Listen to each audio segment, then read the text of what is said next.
Oh, well, guys, it was an absolute tragedy tonight. The New Jersey Devils and the latest chapter of the tease, the absolute tease in the closing seconds was like 24 seconds left. Hold on. We got the echo. Hold on. The New Jersey. Why does this happen? Give me a second, guys. I'm just absolutely disgusted. I just got back in the door from the game seconds ago, and I have a lot to get off my chest tonight, and I think some of you do as well. I just got to get rid of this echo. I don't know where. Give me a second. Bear with me, folks. I'm just frazzled. The New Jersey Devils fall by a score of 3-2 against the Ottawa Senators in the latest tease. Too little, too late, once again. And I'm devastated.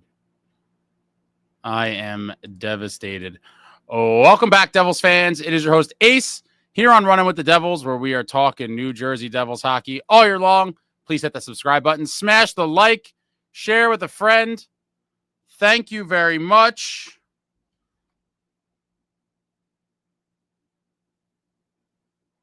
And wow, what a painful one, guys. Before I even start ranting, I need the let me get my bottles down here.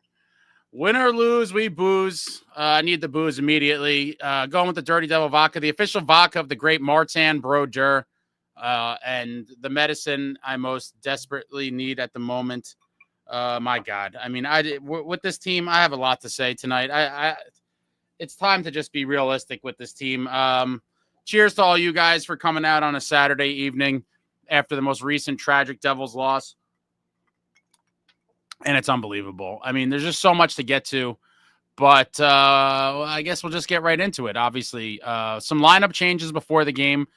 The Shimon Nemec project paused once again out of the lineup. Cholowski in. Palat is still injured, it seems. Lazar back at fourth line center. Cotter moved back to wing. And what was the other one? I'm forgetting one. There was one other lineup change. What the hell was the other one? Oh, now I got to look at my thing here. I'm totally out of it. I'm just furious. I am just absolutely furious. But jakeallen back in net after the shaky Markstrom start we saw last. Yeah, Nemec out, Cholowski in on the blue line, Tatar out. Okay, yeah, and Nolan Foote recalled for the third game this season. I didn't think, he got a fair shake earlier in the season, nor did any of the other guys we called up from Utica. Bowers, Legary, Hallinan, everyone got like a game or two. No one really got a real trial stint. But Tatar out, Foote in, Lazar back at fourth line center.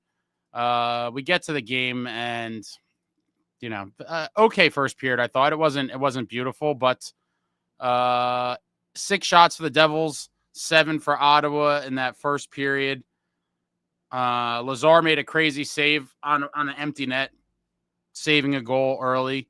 And Kovacevic gets a horrible delay of game penalty. He has several on the season, and I've said last game, the Devils must lead the league in delay of game penalties. I can't find it anywhere. If anyone has the stat or could find it, send me the link to the page. I can't find it, but we must lead the league in it. And Kovacevic has a bunch of terrible ones at inopportune times. But scoreless first period, close in shots. We go to the second, and the second kind of looked like the Devils' third periods in the beginning for the last couple of games. They didn't wait till the third period to go to sleep tonight. They checked out in the second period. Jakeallen makes a huge save early. He made the save, and he was kind of sprawled out, and then Pesce kind of kicked it behind the net. Big sequence there. Eventually, my man Brady Tkachuk gets his 28th of the season at 4:05, gives Ottawa the 1-0 lead. And then 33 seconds later, once again, another reoccurring theme with this Devils where they give up quick ones in succession. Batherson gets his 20th at 4:38, gives the Senators the 2-0 lead. And at that point, I thought we were fully cooked. I'm not going to lie. I was like, we're going to lose this game. I thought badly. I thought it potentially could have been a Winnipeg Jets-like blowout, but the Devils fought back. A couple minutes later on the power play, the captain, nicohischier, gets his 30th of the season on the power play from Jesperbratt and Luke Hughes to cut the lead to 2-1. Congratulations to Jesperbratt. Jesperbratt eclipses the Scott Stevens 31-year-old franchise record for assists in a single season. They were tied at 60 for a couple games. Bratter finally gets his 61st assist on the season and stands alone, the mountaintop all alone. So congratulations to Bratter, a 31-year-old franchise record broken tonight. Certainly a big accomplishment for Bratter. And Devils cut it. Yeah. So after the Nico goal, they're down 2-1. And that was short-lived. A minute and a half later on what I thought was a questionable call on, I think it was Nason. Nason gets called for a trip, and Perron scores on the power play to give Ottawa the 3-1 lead, which really sucked. Stole all the momentum right back. Had that penalty not been called, I think the whole game. To me, that was the single turning point of the game. Devils 2-1, the crowd's back in it, and then we get that penalty on Nason. They go on the power play, they score 3-1. That's how the second period ended. Second period shots were pretty close as well. 8 for Ottawa, 6 for the Devils. Devils only 12 shots through 2 periods. Ottawa with 15. We go to the third, and we looked kind of sluggish in the third. Not a great period for the Devils in the third, but I guess the empty net situation probably played a big part in it when we got desperate. But in the end, Devils with a 15-4. Coincidentally, I believe that was the same margin we were outshot by Calgary in the last game. I believe we were outshot 15-4 in the third period. And tonight in the third period, we outshoot the Senators 15-4. Obviously, they were playing just kind of a defensive, don't blow the lead game. They're just looking to run out the clock and win the game, and they were very effective in that strategy. And with the goalie pulled in the waning seconds, it was changed to 23 seconds here. Okay, I thought it was 24 seconds left. 23 seconds left. Luke Hughes finds Haula for his 8th. Haula's 8th at 19:37, cuts it to 3-2, assisted by Luke Hughes and Cody Glass, and that was it. We got that face-off, center ice face-off. Obviously, after the goal, Allen comes flying off. Devils buzz, come within inches of tying it up. And too little, too late once again for the New Jersey Devils. They pushed too little, too late. They couldn't get it. We were so close to tying it. It would have been comeback of the year. Wasn't meant to be. And the Devils lose another one, and it's painful. Quite frankly, I'm disgusted. I'm going to get to some other stuff in a second. I'm just trying to think of anything else I missed before I start diving into the comments here. Oh, we got a super. Brian J., let's hear some truth, Ace. This team is imploding. I'm going to get there, Brian. Thank you very much for the super chat. I appreciate it. I'm going to get to the harsh realities in a second, Brian, but I'm just trying to think if there's any other things from the game before I continue on. I think that's pretty much it. I mean, yeah, so close. Too little, too late once again. After the game, one of the reporters said something to Sheldon Keefe along the lines of, asking about the messaging to the team and yada, yada. And then said something like, oh, Jonathan Kovacevic told us, that they have to start acting like it's the playoffs or some blase blah kind of what you're expecting nonsense. And Keefe immediately snapped and was like, Kovacevic, maybe he should start playing better, like something like that. So like a direct shot at Kovacevic. I know that Keefe definitely is a stickler for these stupid mistakes with the delay of games and stuff. And Kovacevic has done it several times before.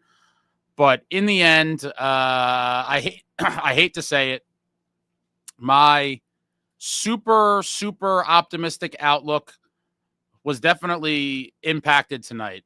And what I mean by that is, this is not a very good hockey team. It's just not. We're now, this is 71 games, I believe, but there's 11 games left. Let me just double check the standings and throw up in my mouth. Yeah, 11 games left. You're not a good hockey team if you're this consistently inconsistent within games and for stretches of games. We've seen it all season long. The reality is they're a mediocre hockey team that is going to kind of back in the playoffs. That's the reality of what we're looking at here. Obviously, I hope we somehow get hot going in. We have 11 games, but the reality is they are a mediocre team, and they're decimated by injuries. And not to make excuses, but they have been decimated by injuries. And if I'm being honest, the lineup is pretty bad. When you look at the lineup, and it's hard for me to talk like this way because it's just painful to my soul. But the reality is it does kill me when I see people going after Keefe. I can't blame Keefe for this debacle. Let's be realistic. Tonight, there was several guys dressed in our lineup that would not be on other NHL lineups if they were in other organizations. Let's be real. Cody Glass, probably not playing on a lot of other teams. Daniel Sprong, definitely not playing on a lot of other teams. Bastian, maybe on some teams, probably not on others. Foote not playing. He was in the AHL all year. He's not playing on a lot of other teams in their NHL lineup. Cholowski not playing it on most teams. So, what are we talking about here? We're talking about a team that is dressing no less than 3 or 4 forwards on a nightly basis that would likely not be playing on other NHL teams in their NHL lineup, with a defenseman who wouldn't be playing on other NHL teams. So, and you can even make the argument Dumoulin wouldn't be playing on a lot of NHL teams. So you're talking about 4 defensemen and 4 forwards and 2 defensemen that you could make the argument are closer to AHL caliber than NHL. And it's not to single out the guys. Like, listen, they're trying their hardest. They're professional athletes, but the reality is this team is super flawed, and the injuries really exposed the lack of depth overall. And I do think that, the defense depth was great at the start of the season, but when 2 of your rocks in Siegenthaler and Hamilton go down, you start to kind of, separate the real from the fake real quick. And the reality is, this is just a mediocre team, like I said, who's probably going to back into the playoffs. I hope for the best. I hope that Allen or Markstrom could get hot and steal games. But the reality is this is just not a very good team with all of the injured players out. It's just not. It's just not. And it's time to come to that painful realization. I know a lot of you were like, you're an idiot. I told you that 6 months ago. Like, dude, I tried to hold that hope. They showed signs of, greatness here and there, but it's few and far between. And the reality is we are who a lot of you said we were. There's been more injuries and more development since then, obviously, that where I'm finally at this point, 71 games, like, could they magically flip a switch and go on a miraculous run? Sure. It's happened to other teams before, but the fashion in which they're losing and the way they just go down, it's less than inspiring. And I can't at this juncture continue to say that I think they're going to, go on this run and surprise people. After the few games they won, that 3-game streak, I was fooled. I was pulled back in. I really was. But that's more of the outlier than what we're going to see regularly. And the reality is they're probably going to back into the playoffs and they're probably going to get smacked by the Canes. And I'm hoping that's not the case, but it probably is. And it's depressing. I'm depressed, guys. I'm depressed. Brian J., you're devastated. You should be surprised. Okay.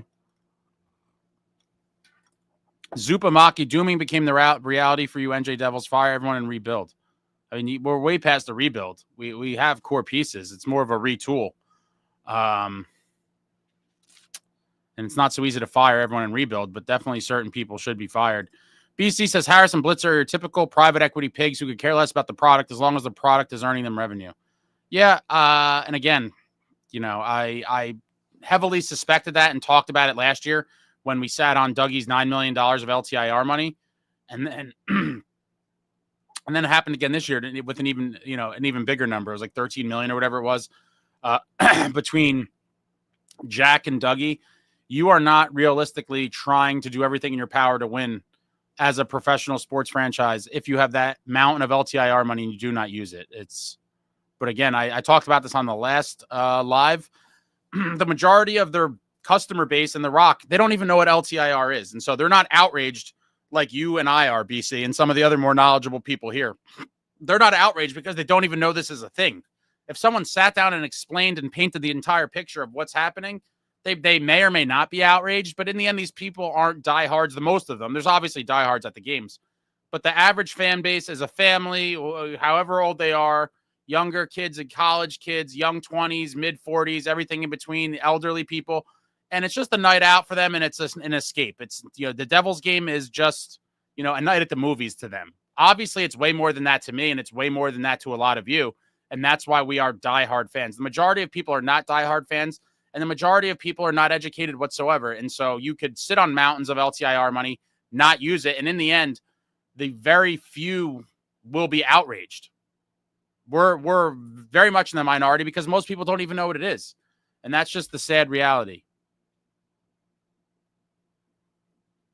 True Patriot team doesn't deserve to make postseason. If they do, it's a one and done. Nico's career being wasted. I talked about this the last game as well. Bratter and Nico, guys. 8th season in the league for both of them. They have a single playoff round. One. One playoff round they won and 6 total playoff games. I mean, what are we talking about? 8 years in the league with 1 playoff round won and 6 total playoff games. I mean, that is just deplorable. Completely deplorable. What's up, Chris? Cheers, man. I'll put out a whiskey. Luke, Foote needs to play. I thought Foote should have had a longer look much sooner in the season. Fentanyl, Floyd, the third period collapse last game makes tonight's loss 10 times worse. For sure. Back-to-back losses, both painful. Terrible. Ryan in respect says we're fooked. I mean, we're going to probably make the playoffs. Like I said, it's going to be a back-in and probably a quick exit. Wise discernment, Foote looked real good. Damian Rasputin, we are heavier, slower, and can't take any shots. I think that's supposed to say. Lawrence, I usually get boosts to my Cash App on the days I realize Rutgers wasted 10 years of my life trying to link me to Epstein, and that's after MSNBC didn't. What? I have no idea what that's about. Marty Lazar cashing the breakaway would have been nice. Forgot to mention that. We continue to just be atrocious on breakaways. Completely atrocious. And Lazar, yeah, that would have been a big moment if he could have scored in that one. But, of course, Allmark stoned him, and around we go. John Fay, I'm taking a guess that we have almost or at least 5 or more delay of game penalties in the last 3 to 4 games. Well, we certainly have at least 3. We have 3 in the last 2 games. I don't recall the other one, but there's so many on the course of the season. What's going on, Nicole? The calls this game and missed calls were disgusting. Yeah, we're not getting any favors from the ref. There was tons of missed calls. But, again, when you're this bad regularly, like, I can't blame the refs. They didn't do us any favors, but, you know, at some point you got to stop blaming everyone else and look in the mirror. BC says the Flames game may have mentally broke this team. I talked about that the last live as well. I hope that wasn't the case. Sometimes horrific losses like that can send a team spiraling. I certainly hope that's not the case tonight. But Ride and respect, just another player on this roster who can't bury those, Marty. Nothing new. True Patriot, definitely lead the league in delay of game penalties. So glad I backed out of season tickets. Well, I end up going to a lot of games, but I had season tickets for a few years, like 10, 12 years ago, and it just stopped being worth it to me for a variety of reasons, so I dropped them. I still go to a ton of games. Shout out to my buddy Brian. He invited me to the game tonight. We still had a great time. We're both trying to watch our girlish figures and not completely pig out, so it was a somewhat restrained feeding frenzy in the club, but I did sneak in one. Usually I do multiple, but I did sneak in one of the little ice creams, and I did put the crushed Oreos and chocolate sprinkles on top. It was absolutely beautiful. They ran out of the twist, so I had to go straight vanilla. But shout out to Brian. Thanks a lot, man. Had a lot of fun, despite it being another nauseating loss. Alex, once again, they started back up just a little too late. Yeah, that's the story of the season. Late pushes and a little too late, and another tease. A complete tease, and it is what it is. Val says Kovacevic already making his contract look like a bargain. I mean, listen, I think he's going to be a good piece. I'm not going to, judge a 5-year contract a week later. I mean, everyone's very much in the moment. I typically try to chew on things for a little bit longer and digest before I try not to get so in the moment. A lot of you guys are like super like in the moment to like down to the shift. Benjamin says that trip was complete bullshit. Yeah, the one on Nason was terrible.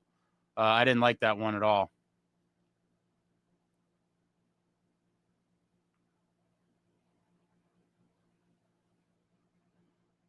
Arnott says, Eddie, were you around in the mid-90s when we won with players of tough character? Oh, tell them about the good old days, Arnott. Tell them.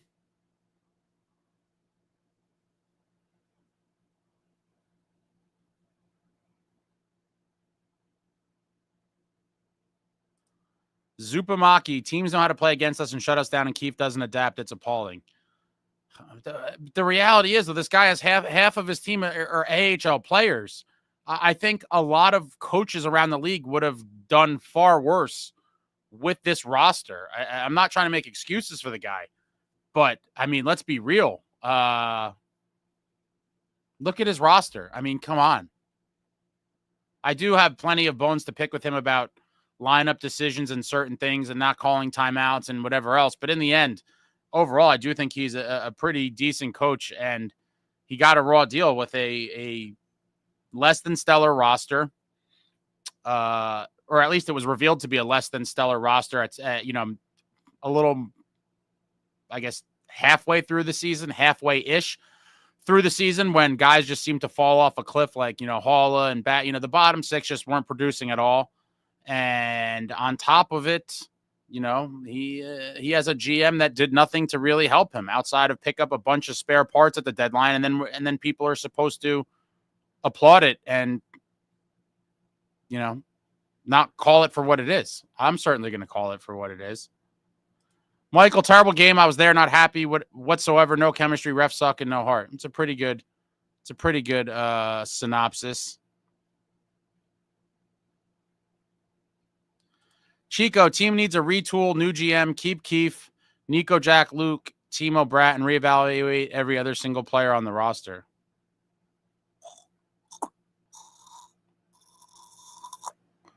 I'm pretty much on board with that, Chico. I have no complaints with that list. Spirit in the Sky, this team has no pride, just going through the motions. Can't disagree there. I mean, Mark, we have huge goaltending issues. If Markstrom is not 100%, I say shut him down, bring up Dawes because jakeallen is not equipped to have a heavy workload like he has. Well, Mark, we don't know that Dawes is either. Markstrom's definitely not getting shut down. I told you this last time you talked about this. There's 0% chance Markstrom's getting shut down. So I can't even entertain it. Ritter Engine, did the Cookie win? I think Fitz and the owners care more about the Cookie winning. Sorry. The Cookie did win. The Cookie did win tonight and is now on a 4-game heater. 4-game heater for Mrs. Fields. Unfortunately, the magic of Fields did not carry them through tonight. Collect Record says, all I ask is they don't hire another first-time GM.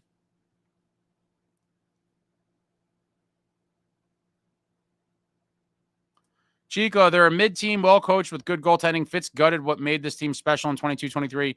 Now, that team had flaws 100%, but instead of fixing them, he just made the team slower.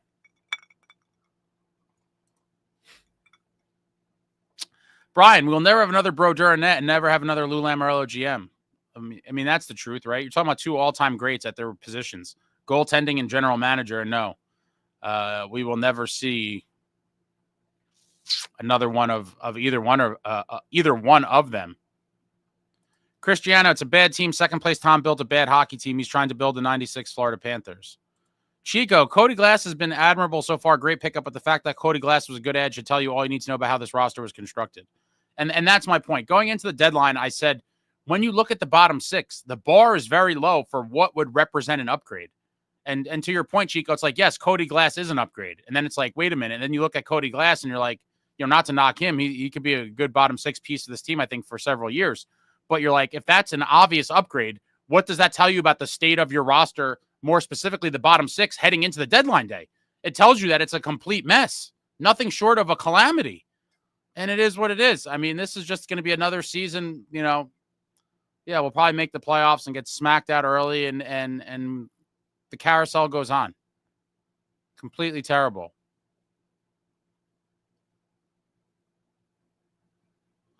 Alex says goes back to that shit trade deadline. Spirit in the Sky says 4-7 the rest of the way. I think that's a little brutal.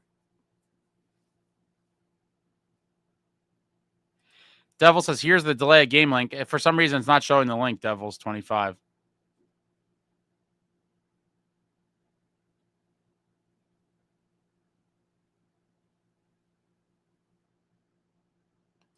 Ritter Engine says, I don't want to hear the BS. We were bad and inconsistent even with a healthy lineup. Yeah, but it wouldn't have looked like this, I don't think. I think in the end they would have been a better team. But it's like now it's just time to come to the realization that when you have so many minor league players on your NHL roster, like you're not going to consistently win. You're just not. It's just outside of luck and whatever else you want to call it, and maybe a potential little streak here and there, like we had that 3-game streak. You know, you're not going to consistently win in this league with a roster that flawed. You're just not. Most teams have maybe 1 or 2 of those guys that are like fringe guys. We have 6. Maybe 7. Marty, they weren't going to get enough of the deadline to win the cup. I have to say I disagree. Everything kind of has a compounding effect.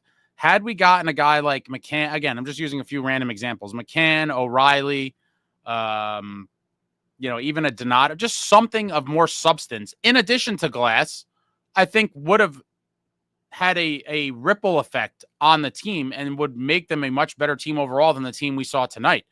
Furthermore, would anyone here not have wanted Fabian Zetterlund for essentially a second-round pick? He played on the top line tonight with Tkachuk and Stutzle. I mean, everyone was talking about heading into the deadline. Some of you were like, we need a top six. We need a top six. And I said from the beginning, I don't expect us to get a top six. I would be ecstatic if we did. But I wanted like 2 legit bottom 6 upgrades. But I said if we could somehow get a top 6 upgrade, I would love to see it a top 6, not even an upgrade, just an additional top 6 piece because we've been missing one even before Jack got hurt. I would have been thrilled.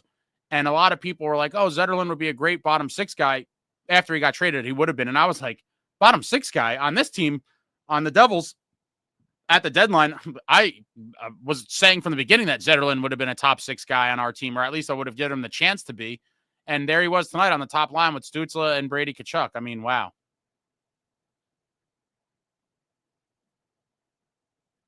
Alex says, when Hall is on the second line, you know you effed up. Vic says, SST, how many accounts have you started? A bunch.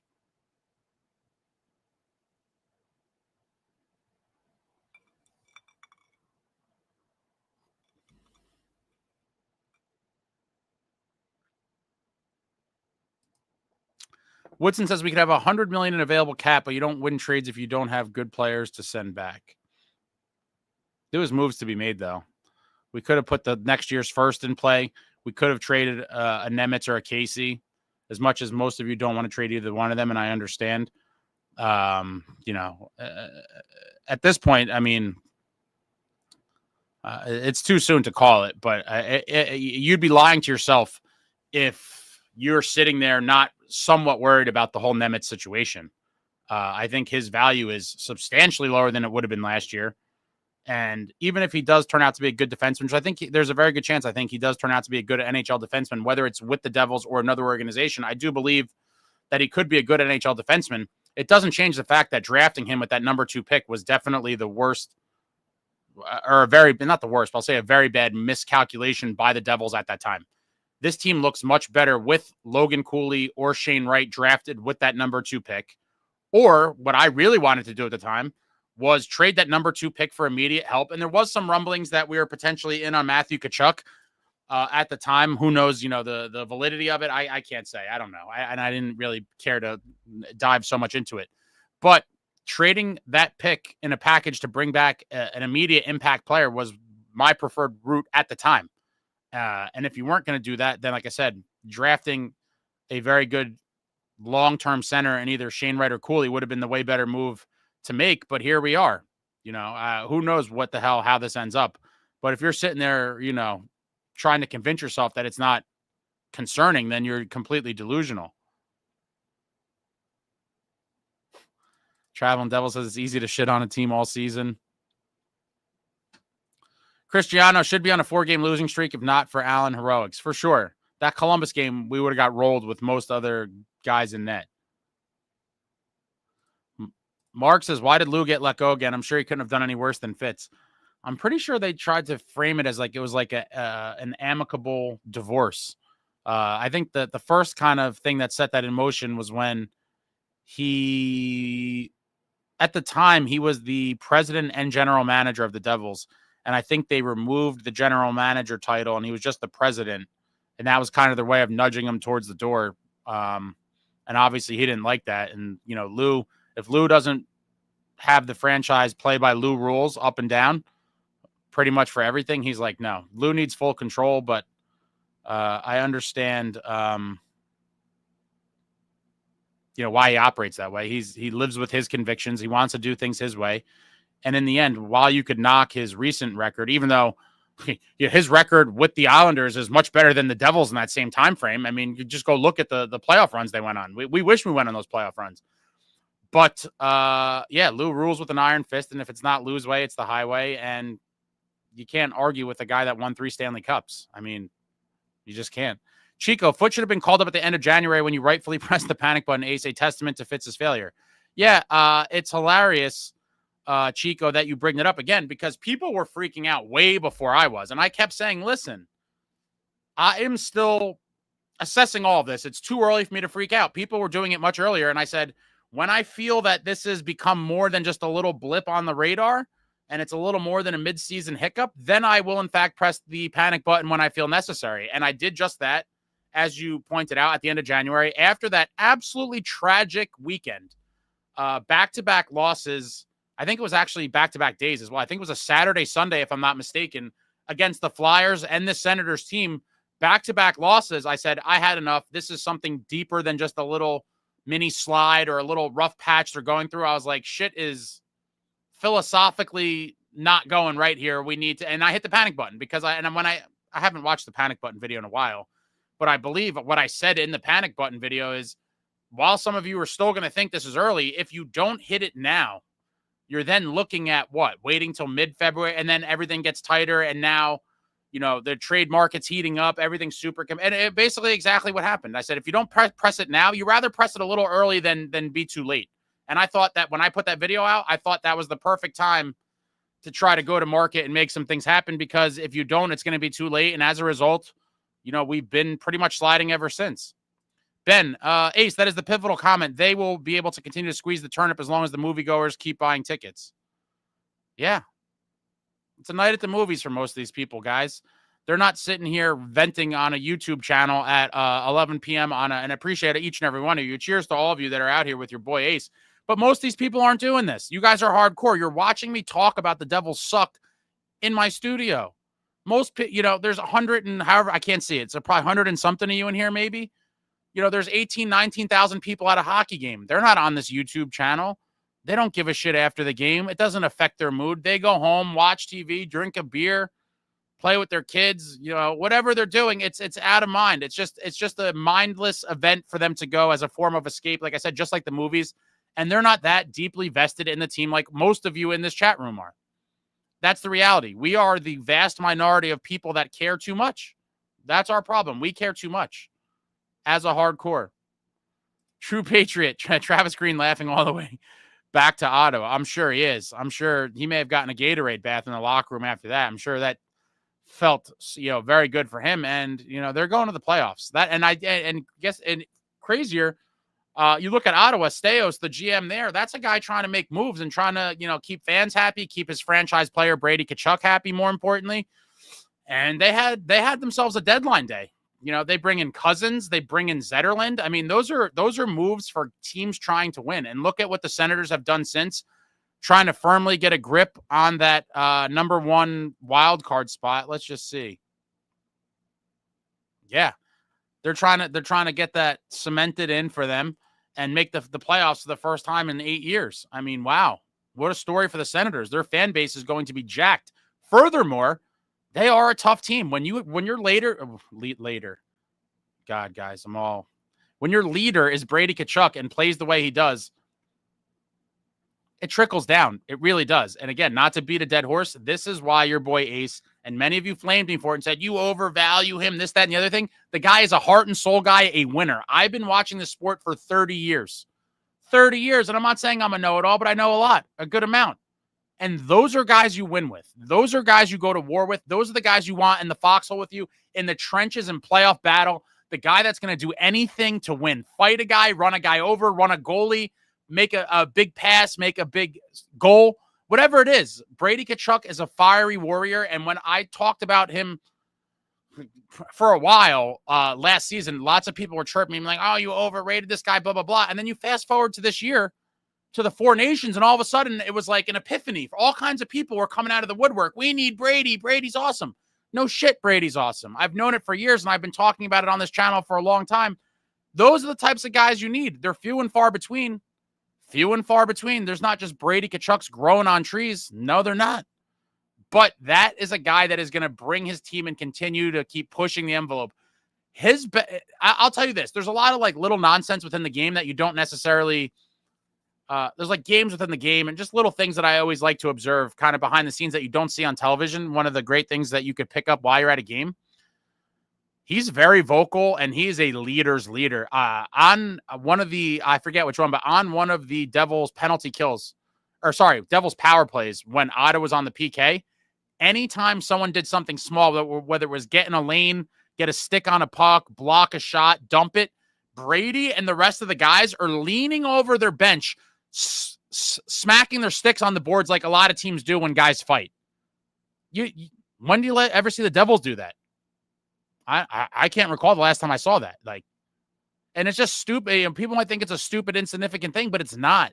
That is a mindset. He's a unicorn. He's an absolute unicorn. We blew our chance to try to get him. We probably wouldn't have been able to get him anyway. But when we had the number 10 pick last year with all that cap space and Nemec with much higher value, I do believe, and this is the last time I'm going to talk about this, I do believe a baseline offering of that number 2 overall with Nemec and Mercer and maybe a couple other pieces would have got a deal done. But they're turning the corner now. They're going to make the playoffs. And I believe with their style of play, with some of the other players, they have Stutzle as a great player and Sanderson, and they got good players. They got good players up and down their lineup. They play a chippy brand of hockey. They can be aggressive when they need to. They have some good speed. I think they can make a nice little surprise run in the playoffs. I really do.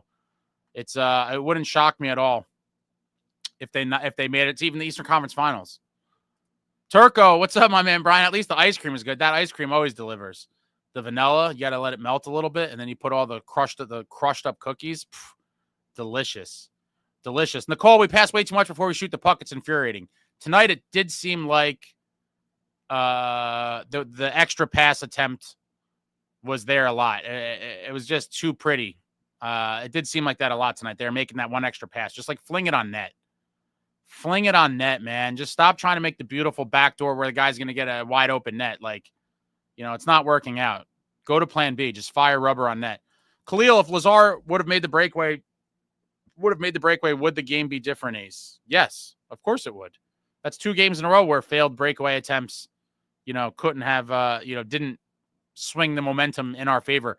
Amagi, when the Devils go on a breakaway, even if at the Rock, I barely budge in my seat. I just sit there and expect disappointment.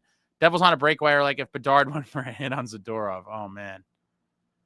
Metalander, your realization of the team may explain Fitz not making moves at the deadline. But it didn't have to be that way, Metalander. I do believe had he gotten another more impactful piece or two, that trickles down to the team. Just like, what do you think Brady, put it this way, Metalander and everyone else who's not sure about it, right? What do you think Brady Tkachuk's reaction was when he was either told or found out that not only Steve Staios, the general manager of the Ottawa Senators, brought in Cousins, okay, great acquisition. Not only did he bring in Cousins, he brought in Zetterlund. Tkachuk was probably like, let's fucking go. Let's go. Load up the choppers. This roster is fortified, and we're going to make a run.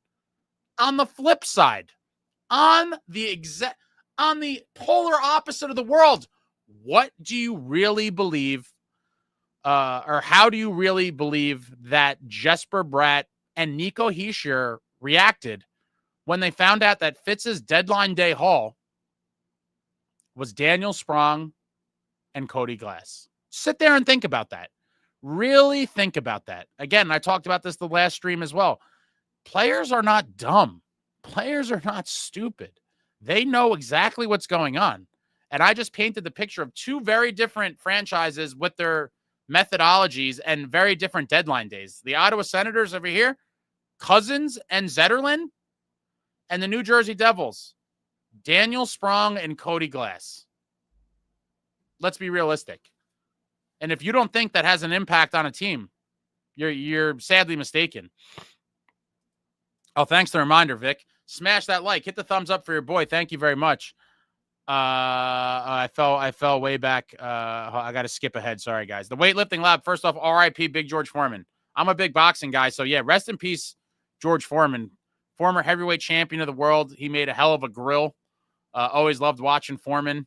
One of the true heavyweight greats in the sport of boxing. And that grill was crazy. Great grill. Richard, 13 million LTIR is like having an expense account you don't use when it's clear you don't use when it's clear you should, and essentially they bring in JV level players. Yeah, that's exactly what it is. It's exactly what it is. Fentanyl Floyd, these players don't know how to win or what it takes to win. I think that's a fair point. And again, another reason why I wanted proven veterans and dogs. And I thought O'Reilly was a great fit. He's a winner. He's a leader. He's feisty. He's scrappy. The team needs more of those guys. That we have a couple of them on this roster. The head one, I would say, is probably Brendan Dillon. But, one of those guys alone is not going to get it done. You need a handful of the minimum in a locker room, and we don't have it. We're mostly a just mentally and physically broken young and immature group trying to find their way. They're out there in the ocean with, they're just treading water with no life vest. No one threw them the little floaty. They're just trying to stay above water with no reinforcements on the horizon.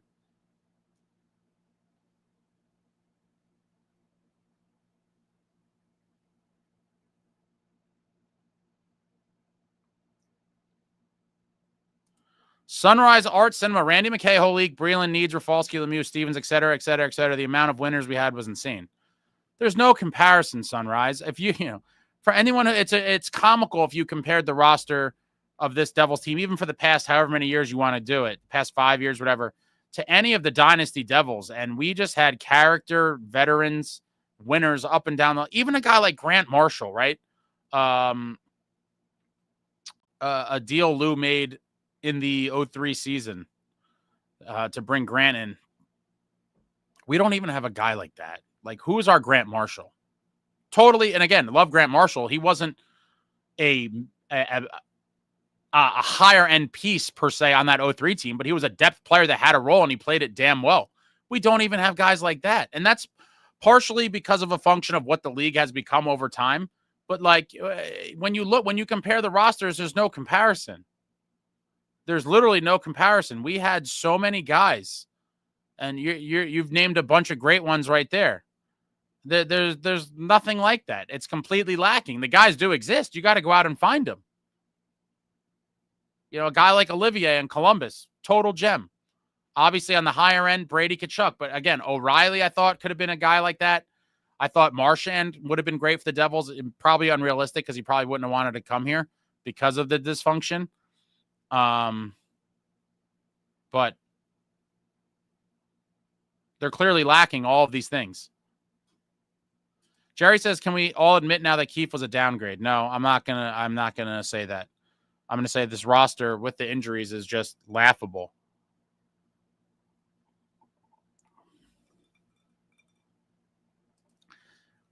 NJ Swamp Fox's team lacks heart. Even when healthy, the team is seriously flawed. Missing a winger for Jack and a real third-line center. The team has been a shit show since Christmas, an absolute torture to watch. Can't disagree. I cannot disagree. I'm skipping ahead here. Sorry, you guys are very chatty, and I'm trying to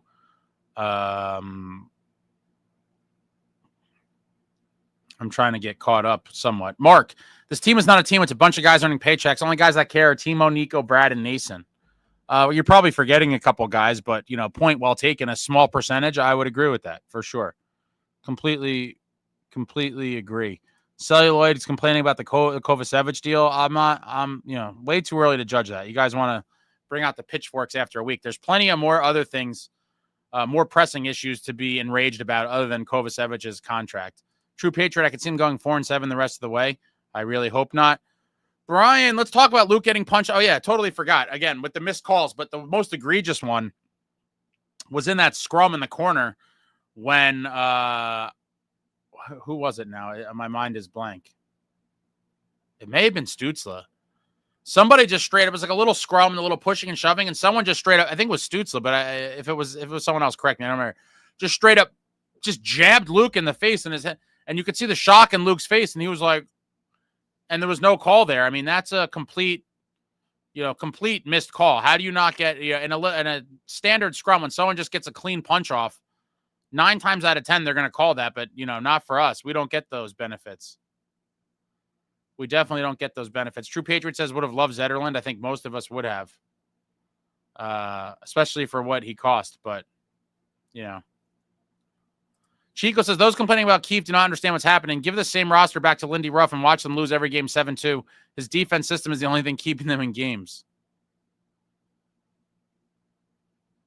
Yeah, I think Keefe has done a pretty damn good job with a very flawed roster. Luke says should have had Glass and Strum type player months ago. I agree. I pressed the panic button late January, guys. It's all there on record. E. Wilson, Ottawa did what NJ should have done at the deadline, or something similar. Like Cousins and Zetterlund is not asking for the sun, moon, and the stars. I mean, that's a comparable 2 players was out there for the taking. It was very possible.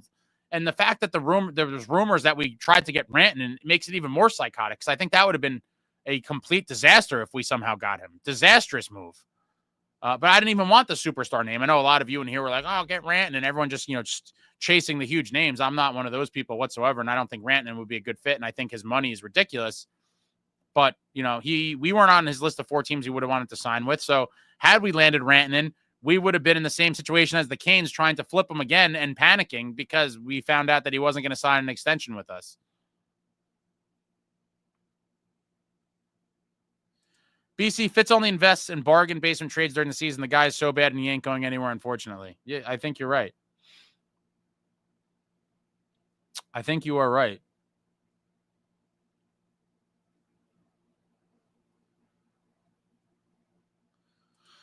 True Patriot, Ace, very comfortable to say playoffs. I see 4 or 7 rest of the way. I would have traded Nemec 2 months ago when he had value. Today he has no value. Please do not trade Casey. That would be a mistake. I don't want to trade Casey either. I was firmly on record for months ago saying if we have to trade one of them for forward help, which seems like a logical thing given that we needed forward help and we had plenty of defensemen, which is not the case anymore with all these injuries and all the bullshit. But, Nemec's value probably has just consistently continued to go down. Chico, Fitz refused to draft centers because we already had Nico and Jack, despite them having one full 82-game season between the two of them. He's a clown and needs to pay with his job. Tell him. Tell him. James, idea. A bunch of us fans show up to games with paper bags on our heads, showing that we are embarrassed of our team. Maybe that'll send a message to ownership. They don't care, man. They don't care at all. As long as these other mindless drones are buying tickets and jerseys and popcorn and sodas, they don't care. Just keep buying the beers and the tickets and shut your mouth. The future is bright. Yeah, Rob's got game. Keith was pissed. Glad to see it. Glad that he wasn't the future is bright nonsense.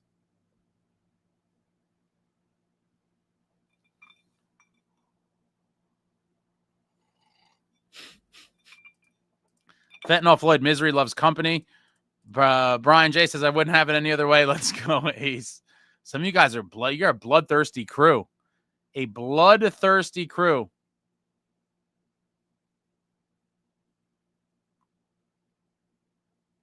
Chico, had Fitz acted then, imagine he sends a second for Hall before the Canes got him and then calls up Foote. Maybe not much changes. Maybe they get 2 more wins, but at least he would have done something. Yeah, agree. And again, I made a video about should we look at a Taylor Hall reunion. And while I'm typically against most of the Devils reunions that people always drool over, I thought, given what I thought we could have got him for, that it would have made sense and worth exploring. I mean, to me, that was definitely a low risk, high reward move that, would have shown at least you're trying. But, we did the hope and wish again, waited till deadline day, came in second, and came home with spare parts. It is what it is.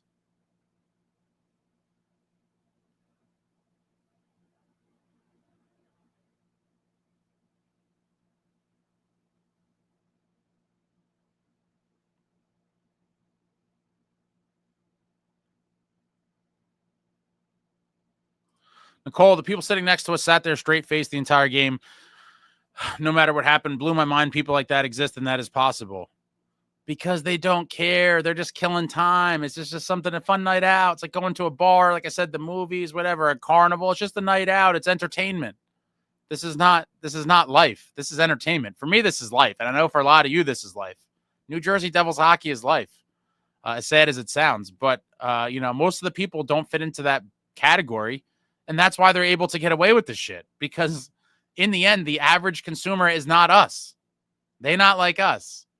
Brian, mad respect, Ace, for showing up every night. Sad truth is we're just hoping they get in, also knowing they'll likely get smashed. I know we're hurt, but the expectation should be higher at this point. Completely agree. Do you know how disgusted I feel to be like, just get in the playoffs?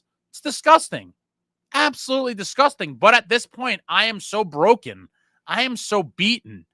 I am so fed up that I'm like, just make the damn playoffs, and then I'm going to cross my fingers and, hope we somehow steal a round. But I agree that it's pathetic, Brian. It used to be like we're hoping to win the cup, like not just like pipe dream hopes, like we're kind of expecting it. Now the bar is again so low. It's like, yes, just make the playoffs, and it feels disgusting to be that way. But given the way everything's gone, I kind of have to adjust my expectations and dreams. And at this point, I'm like, just get into the playoffs and then hope we can surprise some people.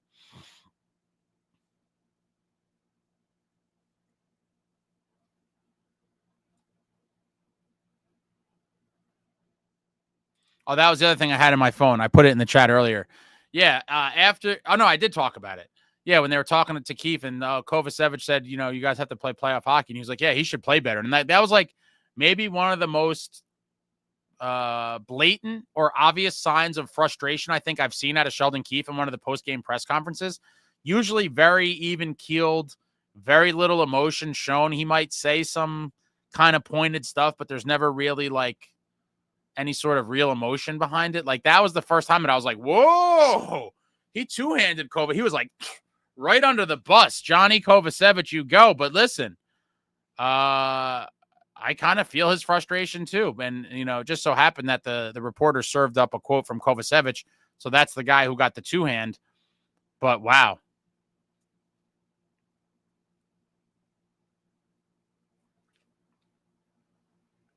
John Lopez, tonight's game was on Hockey Night in Canada. They did a pregame interview with Brady, who talked about how the Four Nations was a great learning experience for him. Yeah, best on best, playing with elite players, playing against elite players, and his star shone very bright. It was a bright, shining star for Brady, and that probably the best player on Team USA. Riot and respect. Sprong is a plug 90% of that bottom six. Correct. And then and that's my point of why I have to say, how can you blame Keefe when he's got a bunch of plugs in the lineup? Like that's not a recipe to be a winning hockey club. It's just not.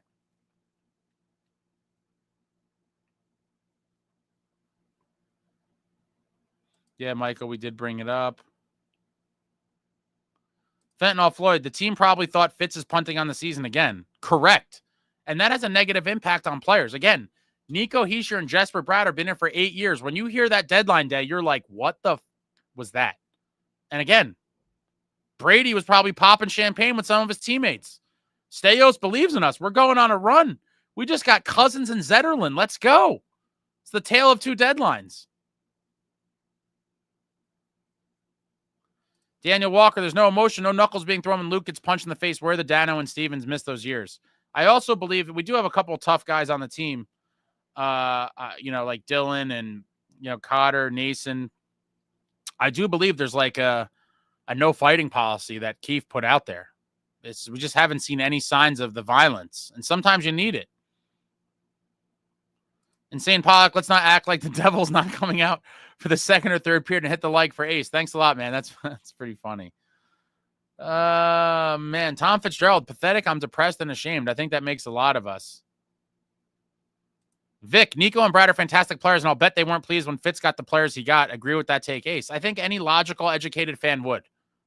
If you're a player on this team, especially the guys like Nico and Brad that are relied on so heavily night in and night out and are pulling a lot of the weight and are our best players who've been here for 8 years and won a single playoff round, 6 playoff games.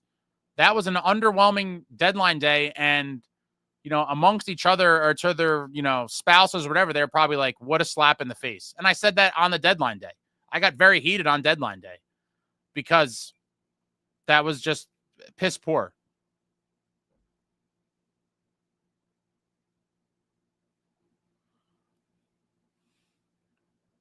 All right, I'm trying to catch up here.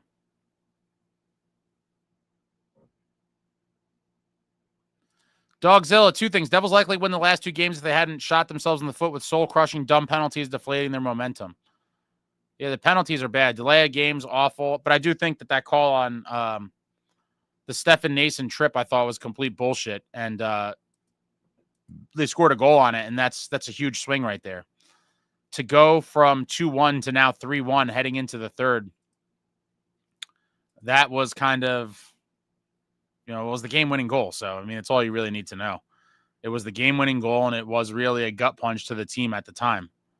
No other way to look at it.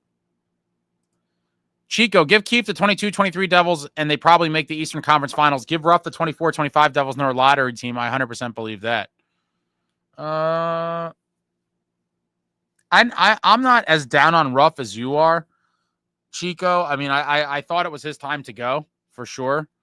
But I'm not like, some people hated him. I didn't, but people were calling for his head super early. I didn't want him gone until very late. I think sometime in February. was when I was like, I've seen enough with, you know, the lack of responses and heart. Like, I was just like, it's the message has gone stale, and it's time for a new voice. But I held out pretty late. Most people wanted him gone well before I did. Well before I did. Forrest, I believe Grant Marshall also scored a game winner against Tampa Bay in the playoffs that year. Yeah, he did. It was I believe it was a triple overtime. It was huge goal.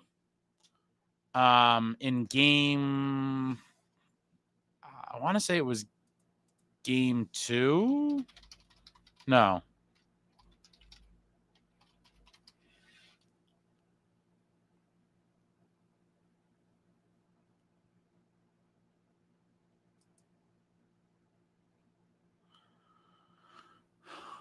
Wait, are you talking about the one that ended the series or a different one? I don't think there was another one. His goal in game, was that a sweep? My mind's all blank right now.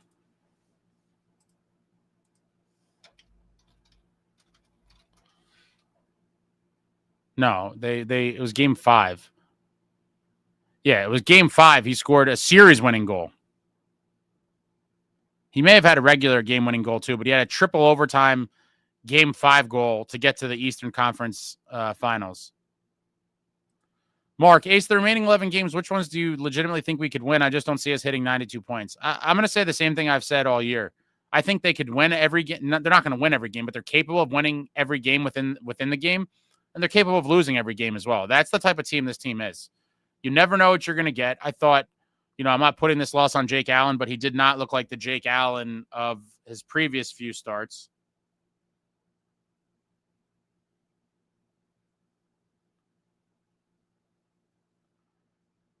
But yeah, the team's struggling and it's ugly.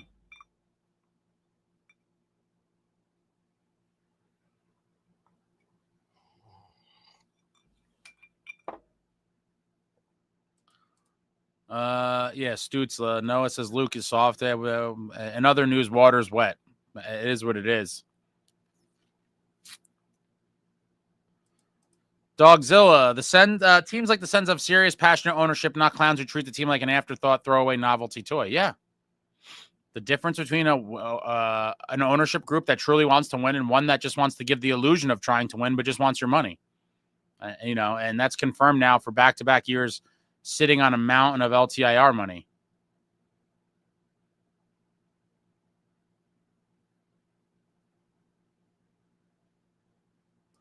What's going on, Maria? Great seeing you, Ace. Sorry we had to witness this loss. Ottawa, heavier, edgier, more violent than us, sadly. Shout out to Maria. Good seeing you at the game. And yeah, it's a shame that we had to sit through another tease. I don't know if you left early or not, Maria. I never leave early unless it's like brutally bad, and I only leave like a minute early. I was there in the stands till the bitter end. And what a tease with that late goal by Halla. BC Zegras would totally fit on this team. Jack Harrison Blitzer would love to have him here too. I hope you're being facetious, BC. A guy like Zegras is the last thing this team needs.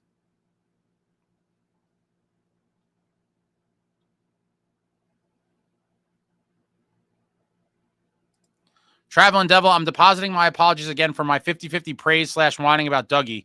We are missing him on the blue line like you said we would. Yeah. For everyone that knocks Dougie, again, and everyone likes to have short memories, and I'm guilty of it as well. But look no further than last year. When Dougie went down, it was like, damn, that's a big loss. And people were talking about trading him throughout the year. And I was like, listen, guys, I understand why there's maybe a bullseye on his back to a lot of you. We have these young defensemen looking for a spot. Dougie makes $9 million. So it's real easy for everyone to go A plus B. Dougie's the guy we got to trade. But in the end, regardless of some of his less than stellar efforts in the defensive zone, the guy brings a shitload of offense. And sometimes your best defense is a good offense. And sometimes when he's out there, the puck is not in the D zone a lot because they're moving it around or they're, flying up the ice, whatever it is. But he brings a lot from the blue line that you clearly see is sorely lacking without him in the lineup. And that's why a guy like Dougie Hamilton is very valuable. That is funny, though, traveling. Vic, Dougie is useful.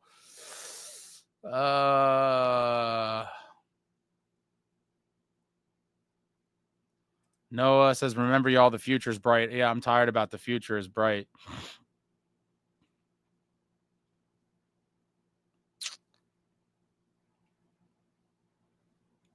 Mark says, you keep saying the Devils will back into the playoffs. There's no guarantee they'll make it. Obviously, remember the scumbags are only 6 points away and the unders are 7. No, for sure. But it would take a collapse of monumental proportions combined with one of those teams playing out of their minds. The chain of events that needs to happen for them to miss is just statistically so scarce. But it could happen. I'm never saying the playoffs are a guarantee until we clinch, especially this group. Nothing is certain until it's certain. I've been saying that for weeks as well. But looking at the whole picture, the odds are they will be in the playoffs. Yeah, some of you are ruthless in the comments. Evan, do you think some Devils fans already expect them to lose? When I watch on TV, the fans don't react to their team scoring. Again, most people are casual fans. Some of the people there might not even really be fans at all. They just got tickets from somebody or, however they ended up there. A friend brought them. And, you sick people are on a YouTube channel's live bitching about the Devils at 11:30. These people are not doing that. That's what I always have to remind myself of as well. Most of these people are just kind of ignorance is bliss. The we're going to the Devils game. I had a hot dog. Devils lost, whatever. It's very different. And the lack of reaction just goes hand in hand with that. They're just not that invested in the team. Sure, they'll, say stupid chants and yell when we score, but when the other team scores, they're not genuinely mad. I want to break shit. Richard, what I wouldn't give to Park, Dave Anderchuk in front of the net, king of greasy garbage goals. He was great. Yeah, the Dave Anderchuk era, man. Wow. What a time to be alive. He came between the first two cups. It would have been nice to see him get one with us. I was happy for him when he eventually got one. I didn't want to see it necessarily the way it all happened.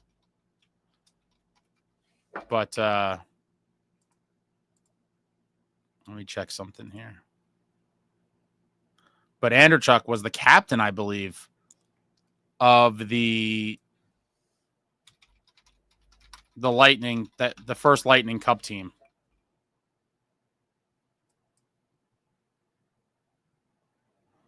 I was happy for Anderchuk when he won that cup. Wish he could have gotten with the Devils.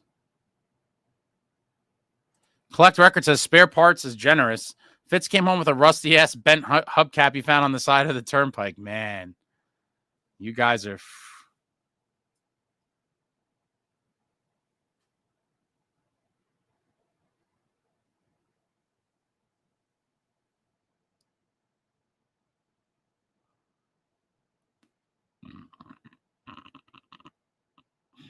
Say No to Drugs says, will Tom Fitzgerald get fired at the end of the season if they miss the playoffs? I'm going to say no. I believe he's doing exactly what the owners want him to do. I do believe, I feel bad for him, honestly. I mean, he sucks at his job, but I do think he's handcuffed a lot by the owners. But being handcuffed by ownership in conjunction with being bad at your job is a recipe for absolute disaster. And you saw it with this year's deadline. Listen, guys, don't be shocked when Nico leaves in 2 years. I'm not going to go on a whole tangent about this again. I did late night on the last live, but players are very perceptive and they see what's going on. And Nicohischier wants to win a Stanley Cup. Don't get it twisted. He wants to win a Stanley Cup. And when he looks around, he's going to say, what are you guys trying to really do to win a cup? And sitting on $13 million of LTIR money doesn't scream we're trying to win a cup.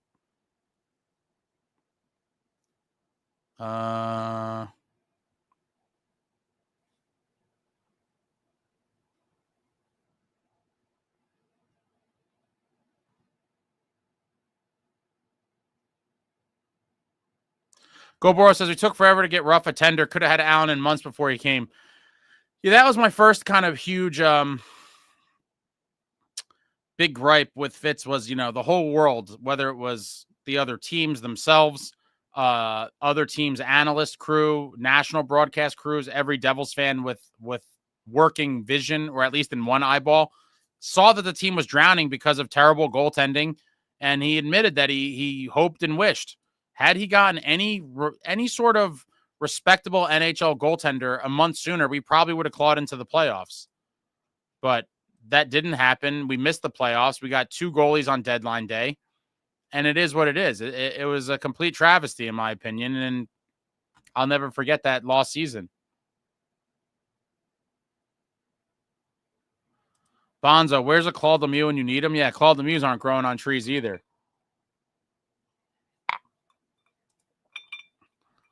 Dogzilla, Grant Marshall had the amazing assist between Wade Redden's legs to Jeff Rees in Game 7 in Ottawa, dying minutes of the third. Yep.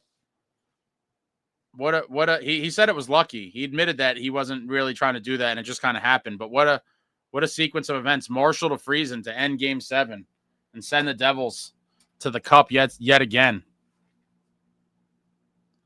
Dire Straits, 92 points is the most they could get. Yeah, it's pretty bad.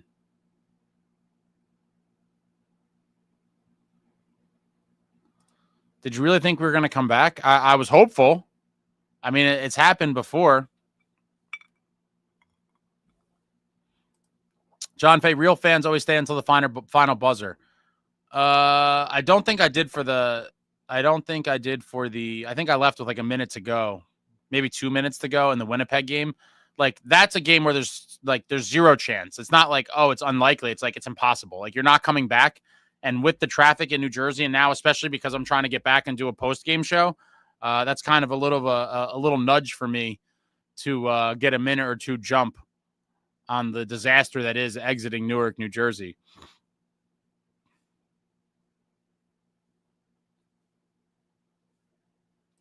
Richard, Corey Schneider filled in for Sal tonight and intimated at the following. If you're going to play sloppy defense, get out of the way so I could see the puck. Allen was barking after the third goal. Marty was one of those goalies as well. So a lot of goalies, and the great Martin Brodeur was one of these. He was like, don't try to block the puck. He's like, just make sure I have clear vision to see it. And a lot of goalies, I think, are like that, because when guys try to block it, they often tip it, deflect it, something happens. A lot of goalies are like, just get the hell out of the way so I could have eyes on it and give myself the best chance to stop it. And maybe that's what happened with Allen. Maybe he felt like he was screened and, was getting mad that guys were getting in the way. Robert, I thought the moves over the summer were good pickups, so I think Keefe was handed an upgrade. The problems came later. See injuries in the bottom six. It was an upgrade on paper, but then when you look at how the bottom six, how most of them just fell off a cliff and provided zero production, it had the mirage of an upgrade at the beginning of the season. But as the season went on, you're like, woof, like it was an upgrade in many departments, obviously defense overall, the goaltending. But then when you see the bottom six, most of those guys just fall off a cliff. You're like, okay, well, this has to be fixed. How much of an upgrade was it really? I agree that on paper heading into the season, you would say this is a better team for sure. But as the season went on, that got called into question. And what did we do to fix it? Nothing until deadline day. And again, spare parts came in second. Mark Zegras, right, because we have no shortage of guys who can stick handle like crazy only to get the puck poke checked away from them. Yeah, I'd have no interest in a guy like Zegras. Too many of those guys is why we are where we are today.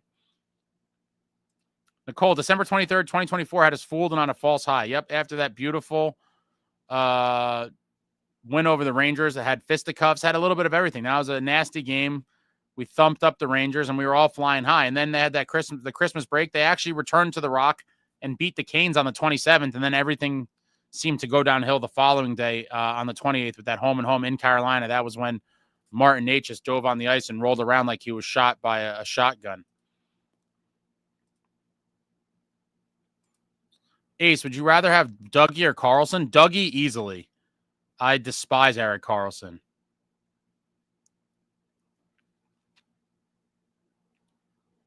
Go Boro. Old Devils will always be the coolest hockey ever to exist, but that team is gone. Maybe it's in the basement of the Meadowlands. This team isn't the Devils. It's the Newark Instagram Hockey Club. Yeah, terrible. Ferg, Sens fan all of a sudden here. Great pushback in the third, throwaway season with a couple big guns out. But you can't throw away a season, Ferg. We had a franchise record-setting season 2 years ago, and we've just given up since. It's pathetic.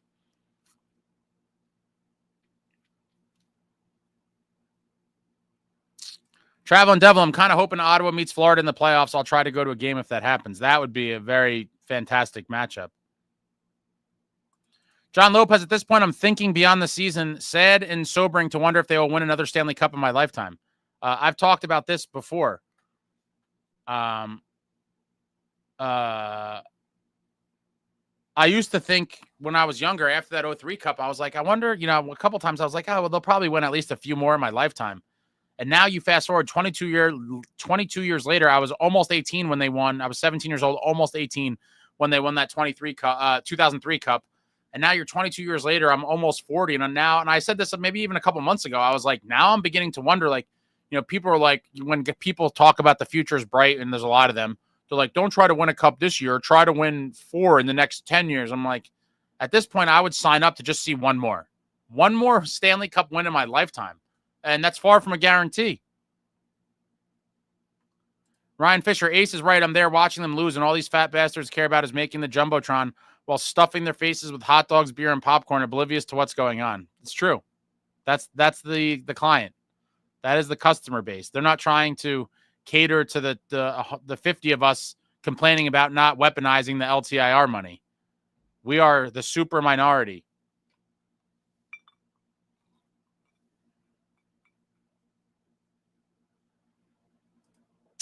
Mark says, Ace, Fitz did his best. There was just no other teams that wanted him to take on a player's salary. I think you're being sarcastic, I believe.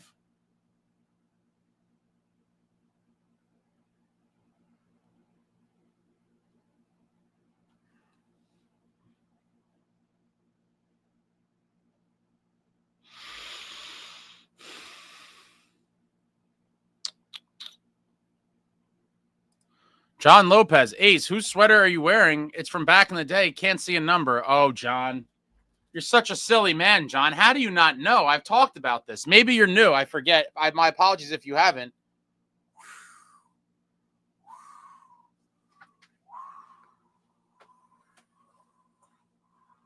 Legends only, baby. Only legends on this back. Only put legends on this back. That's the great Martin Brodeur.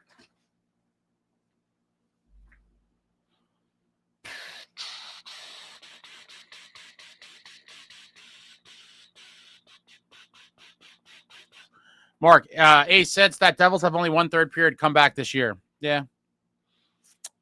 Riot and respect. Those 112 points seems like a distant memory now. It really does. It certainly does. It's like ancient history.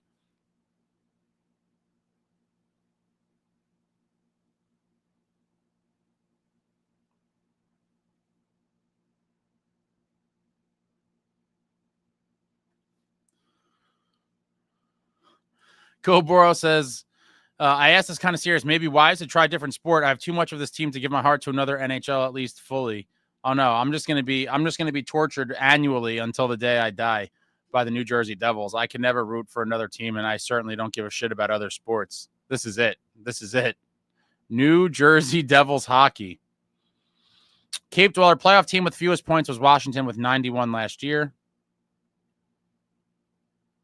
Chico, guys like Zegras isn't where we are. The reason is guys like Nasons, who's disappeared 5-on-5, and then he names all the other. Well, I think that's part of it as well. I didn't say that the Zegras type players is the sole reason why, but I think that plays a part of it, as well as your point of bottom 6 that are doing nothing. But I think again, Instagram hockey figure skating champions is not going to get it done when it matters the most either. Meadowlander, the most entertaining thing that happened at the Rock tonight was Sam Wu and Let's Go Devils podcast in costumes running an actual snack race on Essex Street. I didn't see that. Yeah, that would be more entertaining than what we saw at the game. For sure. Definitely more entertaining than anything we saw at the game, even though they gave us the late tease with 23 seconds left. Weightlifting Lab, the system seems to prioritize speed over physicality, and with no forecheck or ability to cycle the puck below the net means we're easy pickings.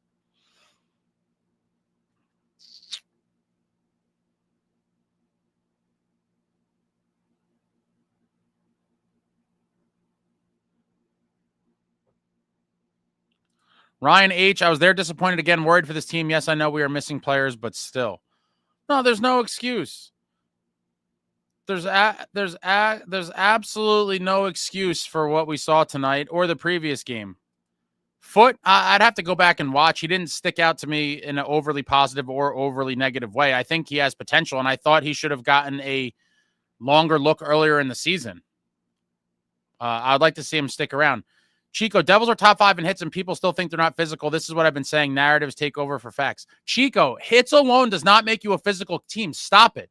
Just stop it. Do you think the Devils are one of the toughest teams in the league? If you say yes, then that completely invalidates anything else that you've ever said that was logical. I don't care if you told me we were number 1 in the league in hits. Hits is great. I love hits. Very good stat. It's a stat of winning clubs, and you definitely need it. But hits alone ain't it. There's no way you could tell me with a straight face that you believe the Devils are one of the toughest teams in the league. And when shit goes down,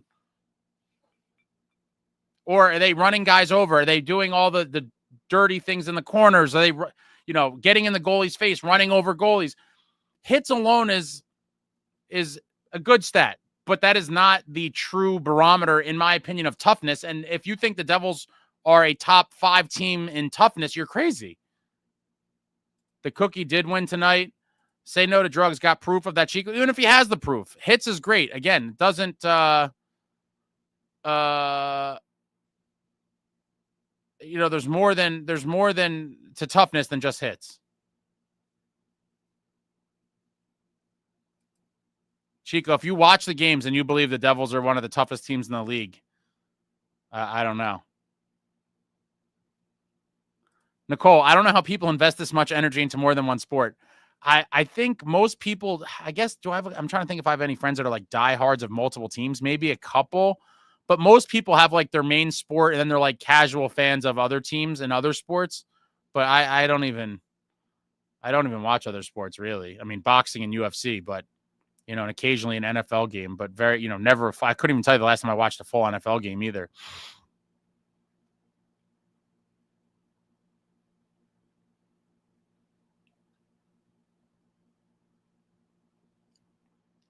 Mark, the Devils would have to start going into the red big time for HBSE to sell. The team is a small drop in the bucket for their portfolio. No, they're here for the long term. It's pretty bad. It's pretty bad. Foote had a couple decent plays. I think Foote's a bust. I mean, I don't think he's a bust. We just haven't really seen I don't think we've seen a long enough audition, in my opinion. Now, is he going to be some great player? I don't think so. But could he be a bottom 6 contributor? I think so. I am Bose. This is my friend. Ace, no more dancing. We've seen enough trash tonight with the game. Oh, you're a funny guy. How about I come over your house and smush you in front of your children? How's that? Jason, no, the Devils are not tough to play against. Completely agree. Again, to parade around the stat of the hits. Again, I'm happy that the hits are more frequent than we've seen in the past seasons, but that doesn't necessarily mean you're a tough team. And to your point, Jason, no, the Devils are not a tough team. I'm sorry, they're just not. Chico says the constant moving goalposts for the feeling. It ain't feelings, bro. Chico, just stop it. You know this team is not tough overall. They're not. They're not even close to a tough team. Devils look like soft serve out there. Nicole, do you have theories on if Keefe said no fighting? What benefits would there be for not allowing them to fight?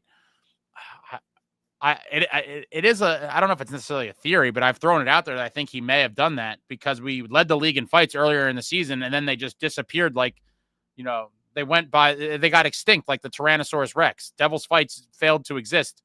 I just think a couple times, or maybe even a few times earlier in the season, when we were getting in fights, like I think Dylan got tagged for like an instigator and maybe someone else got an extra 2 minute. Like there was a couple times where we had fights where it just should have been 2 guys in the box where the other team ended up on the power play. And I think Keefe was scarred from that. For whatever reason, it seemed like the officials were constantly looking to give us an extra 2 minute minor in addition to the fighting penalty. And so I think maybe he was like, these refs or whatever the case is, that he's just like, no more fighting because we so often we ended up shorthanded as a result of it.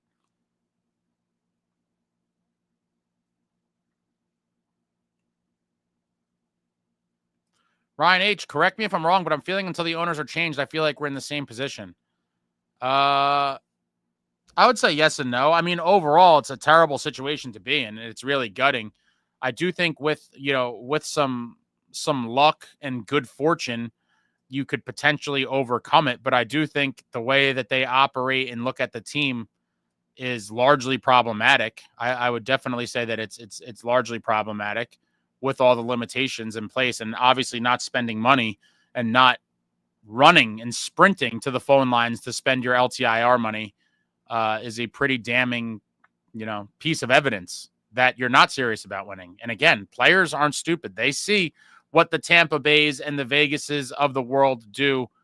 When they have LTIR money, they're exploiting that thing. And come playoff time, when all these guys come back, they're like 15 million over the cap, and it doesn't matter. And that's what winning teams do. They turn lemons into lemonade. Guys are hurt, no problem. We know exactly what to do. LTIR, make it rain and spend that money on other guys and load up.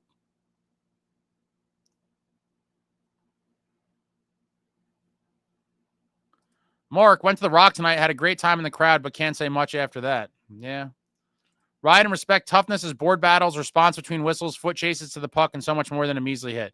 Completely agree, Riot and respect.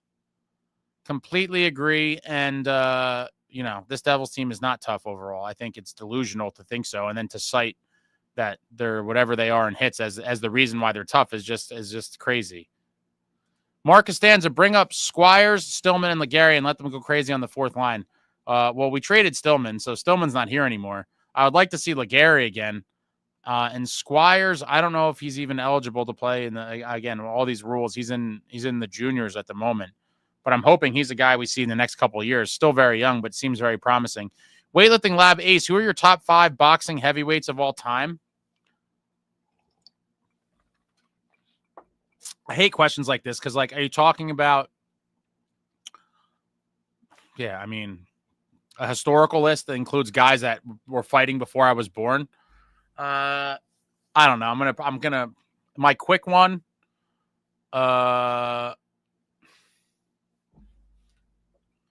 I hate putting the guys that I didn't see, but I have to give them props. But I guess in no particular order, Rocky Marciano, Muhammad Ali, Mike Tyson, Lennox Lewis. And I'd probably put Vitaly Klitschko on there. I'm definitely forgetting some. So, especially the old guys, because I just write off all the guys. I respect the guys that came before I was born and stuff, but it's hard to put them on a list for me because I didn't see them. But I understand they're on the top 5. I totally get that. But that's why I hate lists like this. Who did I say? Marciano, Muhammad Ali, Tyson. You could make the argument for Foreman. I'm sure you could make the argument for I definitely put Lennox Lewis. Evander Holyfield's high on the list. I don't know if he'd make top 5, but Holyfield would be up there. There's tons of guys. Say no to drugs. Lazar should toughen up. This is a man's game. You're going to get hit. Ryan H. Owners have to go. It's never happening. Richard, tell me the last time someone on this team had a bone-crunching hit that changed the course of a game. Watch the games. The majority of them turn their backs and ass check. Okay. Say no to drugs. Really sad Dylan doesn't fight anymore. He was bringing energy to the team. Loved Dylan fights. Absolutely loved it, but I do think there is a no fighting order here. I have a sneaking suspicion. Jay Snow says, no way he keeps letting Dylan fight with this decor. Also, we can't afford to go on the PK that has fallen off. Call up Hallinan and Legary. Bastion and Lazar suck anyway. I liked Hallinan. Hallinan and Legary were probably the guys that I wanted to see get an extended audition the most because I thought that they showed signs and had potential. But everyone got a couple games at most, and then it was on to the next guy or whatever. I do think we could have, and including Foote, should have had a much longer look earlier, I believe. Mark, I've been ace. I've been off offense since the 91-92 season. I've seen the highs and lows. What disappoints me is this is supposed to be the highs, but they're not because this team is so inconsistent. Yeah, this is the future is bright. The future is bright, constantly looking towards the future. And, it's unfortunate. It seems like we're talking about a future that may never come. It's super unfortunate.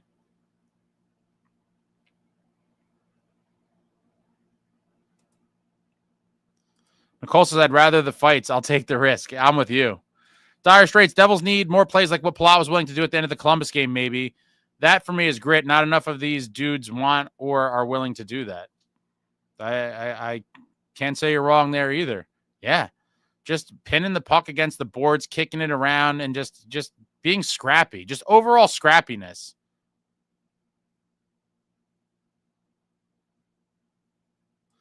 Ryan, in respect, hell, I'd argue that if they were to take a test of averages per team for testosterone levels, Devils would be near the bottom. Oh, boy. Ryan H. Ace, I agree with that LTIR space. I'm disappointed. I mean, there's no other way to slice it. You had mountains of money 2 years in a row and did not spend it. What are we talking about? Metalander Ace, the Rags honored Sam Rosen at their game today. What's your opinion of Sam's work? I will keep mine to myself. I mean, he's obviously a legendary broadcaster, but like because he was the Rangers and, you know, I've never liked him. But I certainly can respect what he did, but I'm not like a Sam Rosen guy by any stretch. Vic says Doc is better than Sam. Well, absolutely. Doc is hands down the GOAT to me. Evan Spitzberg should have kept LeBanc. I mean, they tried to get him. He had an easier path with playing time in Columbus, and so that's where he went. I understand how it happened. Traveling Devil, the PK has been the most consistent part of this team during the season. Let them fight and risk the extra BS call. Maybe they get hit 50-50 with it. I mean, that'd be crazy if it really was 50% of the time we're getting an extra minor. Damian, 2 years ago, I thought this team could win. Could win every game it was in. Now, if this team goes down 2 goals, I throw my hands up because I know we don't know how to win from behind. It's the sad reality for a team that struggled with scoring for much of the season. A 2-goal deficit late in a game feels like an insurmountable lead.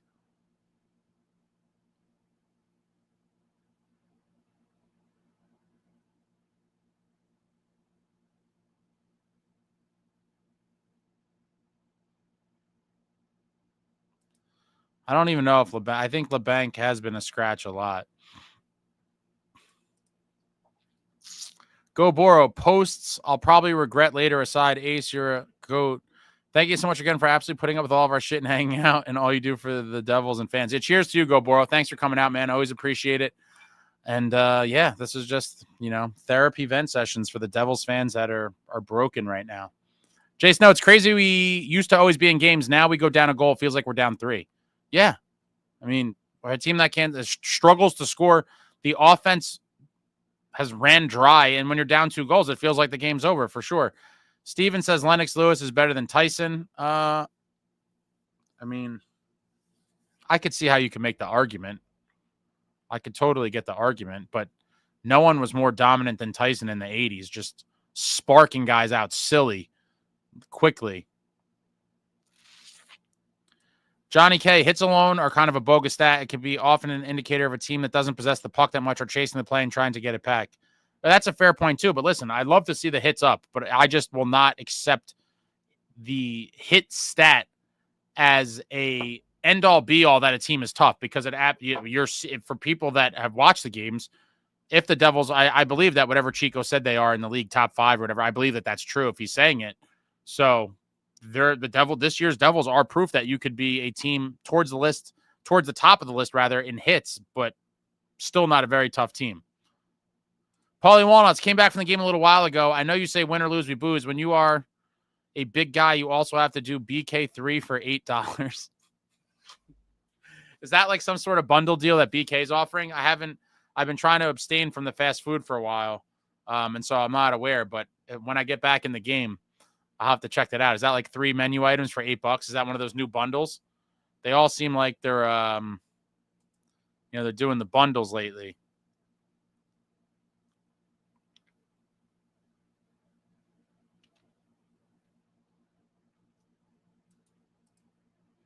BK 3 for $8, huh?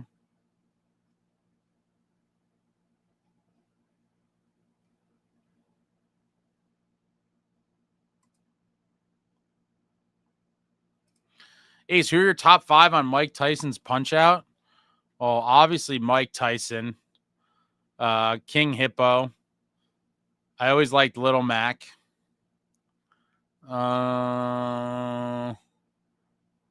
Soda Popinski. I'm trying to think. How many was that? That was like 3 or 4. I don't know. Those are the ones that come to mind. Don Flamenco.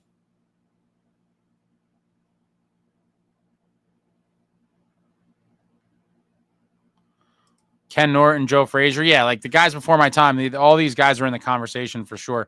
Mark says free Hitaka. Doesn't seem like we're ever seeing him.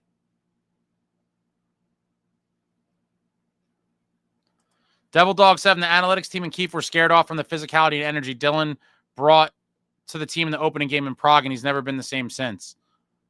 Yeah, we were so heavier, edgier, more violent then. Felt like a better time. Vic, I feel like writing an email to Fitz and CCing the owners, the future is now. Vic, don't waste your keystrokes, my man. They don't give a shit. Don't waste your time. Oh, yeah, Jack Dempsey. Look up Jack Dempsey, badass. Ryan H. Ace, for next season, your perfect offseason, what shakeup with the roster or the team would you make? Oh, man, Ryan, we ain't got time for all that. It starts with a gut renovation of the bottom 6 and bringing in a legitimate top 6. But again, I don't know. With Luke getting paid and all, the cap's going to be tight once again. We're probably going to be pretty limited in what we could do realistically. I definitely would be looking to probably get out from under that Palat contract, even though I like Pally, but I'm trying to figure that one out for sure to free up some space and the gut renovation of the bottom 6 and bring in a legit top 6 guy.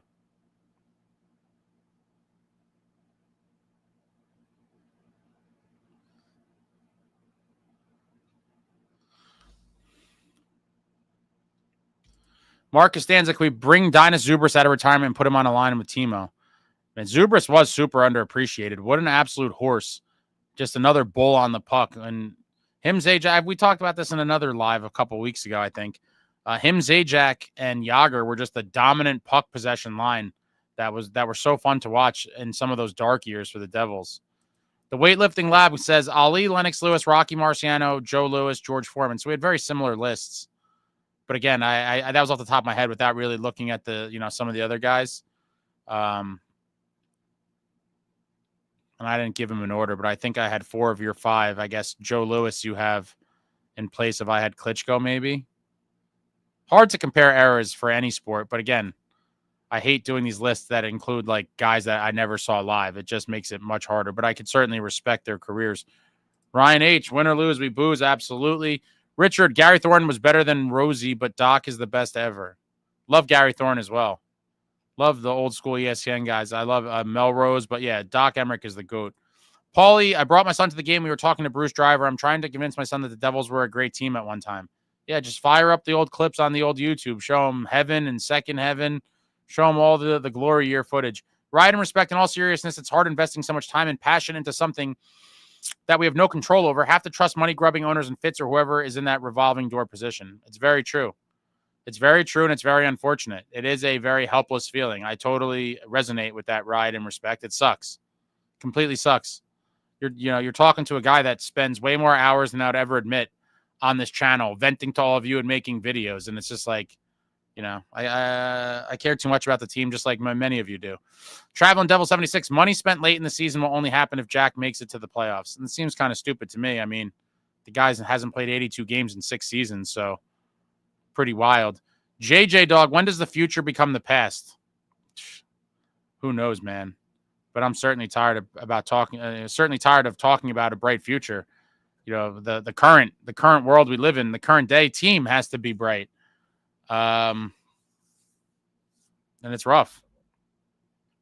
Completely rough. Jason, the offense is stagnant and slow. SST, Devils need a player like Darius, Casper, the unfriendly ghost, Kasperitis. An absolute nasty man. Nasty, nasty man. Hated playing against them. Would have loved them on our team. James, not sure if anyone said this. Cheers, Ace, win or lose, we booze. I know you're always up for a new drink. Liquor outlet and wine cellars in Booton carries Etienne Dupont. It's an amazing cider. Interesting. Etienne Dupont. Let me tab that.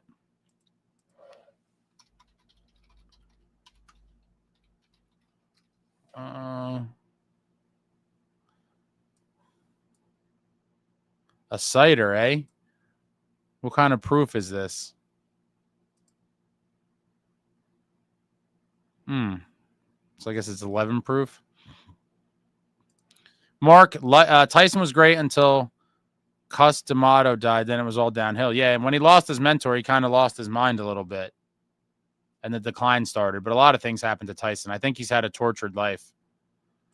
Mark, I must have missed it. What are we drinking tonight? Because win or lose, we booze. I'm sticking what I'm just going to go. I'm going to end out the season on the Marty Brodeur vodka, Dirty Devil vodka.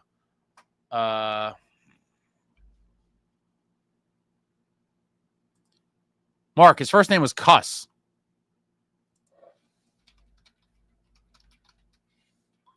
Cuss with a C.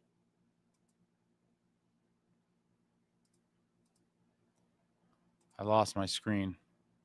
Jay Snow says we're at 10th in the league in hits per game. Florida's number 1. But regardless, I mean, fine. That makes his argument even worse because he said 5th, but still, it doesn't matter. Hits alone is nothing. Traveling Devil, Don King's hairstylist was the Brian of Frankenstein. Jason says Chico were 9th in hits. Weightlifting Lab, Tyson peaked young, Lennox peaked later. Overall, Lennox beat tougher and better opponents over his career. Lennox was better, and he proved it in the ring. Definitely the opponents were better. Paulie, yes, sir. Whopper Jr. chicken sandwich and bacon cheeseburger, 3 for $8. In today's day and age, that's like a deal.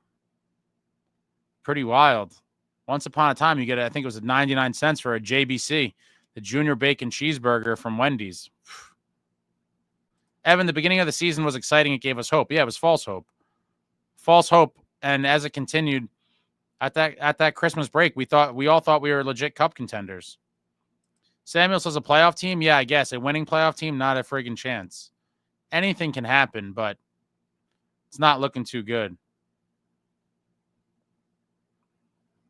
Mark, it's incredible how the roles have reversed. Used to be in our dynasty days when we were up 1 or 2-0, the game was over in our favor. Now, whatever lead we have is not safe. Yeah.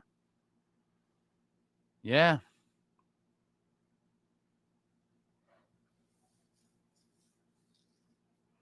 Evan's life. Devils are not a win-now team. If they keep the core and let them grow and mature, we will be a contending playoff team in the years to come. Oh, so you sound like a future is bright, Evan's life. They've been saying this shit for 10 years, my guy. The growing and maturing time is over. This is year 8, the 8th season of nicohischier and jesperbratt. Nicohischier is an unrestricted free agent in the summer following the 26-27 season. Gun to my head right now, I say nicohischier runs for the hills, and I would not blame him whatsoever. He's won a single playoff round in 8 years. Let that sink in. Mark, not ideal, but buying out Dougie will bring us the most cap room. I don't think we'd buy him out. I think you could find someone to trade him. Trade him too. Keefe actually put Covey on blast. Yes, he did in that press conference. Ryan H., I believe Sam Bennett is an upcoming free agent. Thoughts? Love Sam Bennett. Talked about him on the last show. I think he's exactly the type of guy we need. I do think he might get overpaid, but I think he's a guy, if we were able to swing it with the cap space, he would be very high on my list for sure. Weightlifting Lab, hit the like crew. Only 75 likes. Don't be stingy. Hit that thumbs up for your boy. Ben Jam and Jay Hughes is kept on board for the reasons you mentioned earlier. The movie ticket fans love him. Dude is a detriment. I don't think he's a detriment, but I do think, Instagram hockey needs to morph into a more kind of, it needs to be blended with the more playoff type hockey the Devils have been trying to play over the last couple weeks.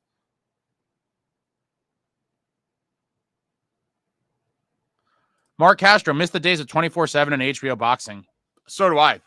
And boxing will never be the same. I couldn't even name like the top 5-10 guys right now. There's only a couple names that even remotely piqued my interest. And rest in peace. HBO boxing and Showtime boxing had that great rivalry. From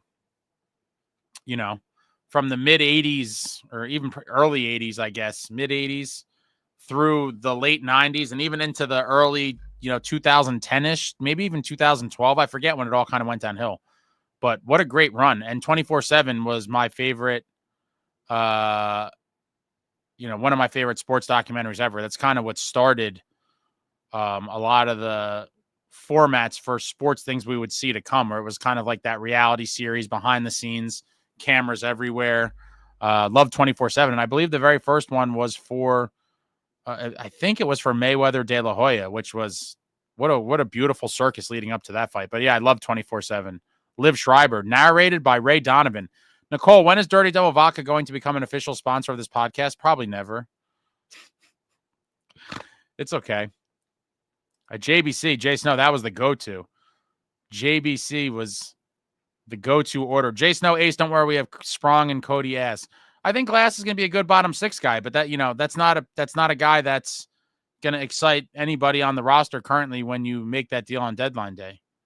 James, Etienne Dupont is from Normandy, France. Stuff is deliciously smooth. Dangerous, too. You can have one after another, and before you realize that you're hammered, it's 6 to 9% alcohol. It's 5.5, James. Don't be inflating the stats. I looked it up immediately.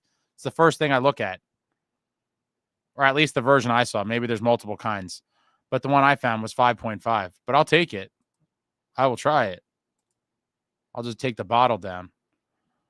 Ben says, F the future. Sick of hearing it. So am I. Future's bright. I've been talking about for quite some time on this channel now.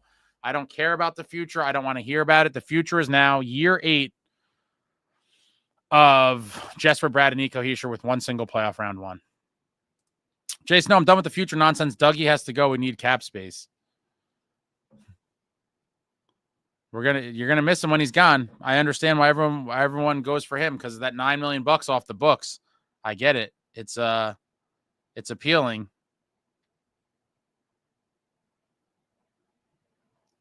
It's certainly appealing. Oh shit, I messed up. Vic says, Ace, I've said it before and I'll say it again. I'll absolutely cry if Nico leaves us. Without some substantial improvements around the organization in the next couple of years, mentally prepare yourself for that being a very real possibility, because it is a very, very real possibility. Why would you want to stay on a team that has been dysfunctional for quite some time? Samuel says the core ain't young anymore. The future is a dream. Yeah, everyone talks about like the core is 21 years old. Like, these guys are aging. Years are getting burned off of the prime. Well, what are we doing here? What are we doing? Traveling Devil Bratt breaking the assist record was extra nice since Nico scored the goal. Yeah, 2 longtime Devils connecting to get Bratter that single season assist record that he passed Scotty Stevens. Paulie Walnut says, Mark Costanza, sure, now tell me, Taco Bell is right next door to the BK I went to. All right, real quick. Side story. This has happened multiple times. Where I go to and I haven't been there in a while, but the local Taco Bell, there's also a McDonald's, like, very close. On more than one occasion, your boy, I think a couple times by myself and a couple times with one of my friends, I had gone to McDonald's, got a little appetizer and maybe a meal to get the engine get the engine revving. Finished my meal in the parking lot, of course, in the car, like a true slob. You got to put down a double quarter pounder with cheese and a liter cola. You put that meal down in the parking lot of the McDonald's, and then I would drive. I still saved some of the liter cola, and then I would drive from the McDonald's and then get some follow-up items at the Taco Bell while sipping my McDonald's liter cola in the drive-thru line. True story. Shame, shame, shame. Ryan H. Marchand was definitely an option this deadline too. Would have loved him. I don't think he would have came here, but I thought, if he was a guy that was available and we could have got him here somehow, he's a guy I think that brings those elements of leadership, scrappiness, et cetera, that we desperately need. Marcus Danza, Jack needs pads like Ulf Samuelson. Dude was nicknamed RoboCop because he was so padded up, or he could wear the mattress pants Henrik Lundqvist wore. Samuel, remember listening to, remember Liston? Remember Liston versus Clay on radio, boxing at its best. You're going way back. Cassius Clay before he changed his name to Muhammad Ali. Jason, no, the Mercer line was garbage. I mean, there was a lot of stuff was garbage tonight, Snow. It's one of those nights where it's just like,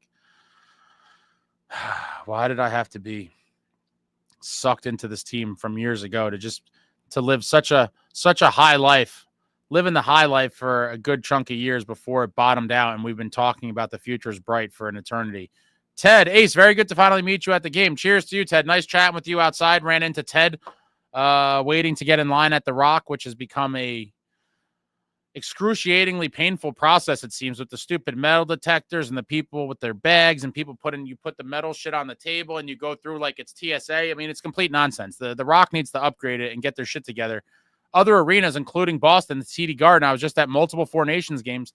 They have scanners and you just keep all your shit in your pockets and you just walk right through. That is how you walk into an arena, not this TSA style bullshit with the wands and they put all the things. And then the people are like, oh, I forgot I had my keys in the other pocket. And then the other, oh, I forgot my phone. And these people got to walk through the thing 17 times, taking something new out of their shit every time. I can't take it. I hate inefficient processes. One of my biggest pet peeves in life, and the Prudential Center is just layer on top of layer on top of layer of inefficiency at every turn. It drives me absolutely crazy. Khalil, you guys forget Patrick Kane and Jack Hughes are both statue. Kane is always healthy. I don't know what that means. Richard Devana, one of my favorite fighters besides Gotti was Ray Boom Boom Mancini, but after he killed Dooku Kim, he was never the same fighter. Who would be? Yeah, I mean, you kill a guy, it's a lot on your conscience. My favorite fighter of all time, Richard, I don't know if I divulged this before or if I did, if you were here, but Arturo Thunder Gotti, my favorite fighter of all time. I was at his last 9 or 10 fights that were all at Boardwalk Hall in Atlantic City, starting with Gotti Ward 2, which is crazy. Gotti Ward 2 was the first fight I ever went to live. Talk about spoiled. I loved boxing from when I was younger in the 90s. Would always watch HBO, and then I would watch all the pay-per-views. You know, the Sugar Shane Mosleys, the Roy Joneses of the world, Oscar De La Hoya, obviously the Tyson and Lennox Lewis and the Klitschko's, Bernard Hopkins. I mean, what a great era of boxing. But my first live fight ever was, I think it was in 2002. I was 16 or 17. I forget what month. I think I was 16. May have been. No, I was 17. But Gotti Ward 2 was the first fight I went to live. And I was like, and then I was, then I became a boxing junkie as well. I've been to a million fights over the years. Mark, I have to agree with you, Ace. If this shit continues, I can't see Nico or Bratt sticking around for more abuse. And why would you? Why would you? Both of these guys, I mean, Bratt's stuck here for a while, obviously, unless he demands a trade. But Nico's going to have a choice in 2 years. And when you look around, if you're prioritizing winning a cup in your career, you can't have what I call the warm fuzzies inside about this ownership group and management and whoever else trying to win a cup. It's just not realistic. Mark, it was Floyd and Oscar. Okay. Is that what I said? It was for Floyd and Oscar, but nothing like watching and actually getting exciting for the bout. RIP to Big George. Yeah, the 24/7, man. That's when Pretty Boy Floyd Mayweather became Floyd Money Mayweather. That was the change with that whole 24/7 and that fight.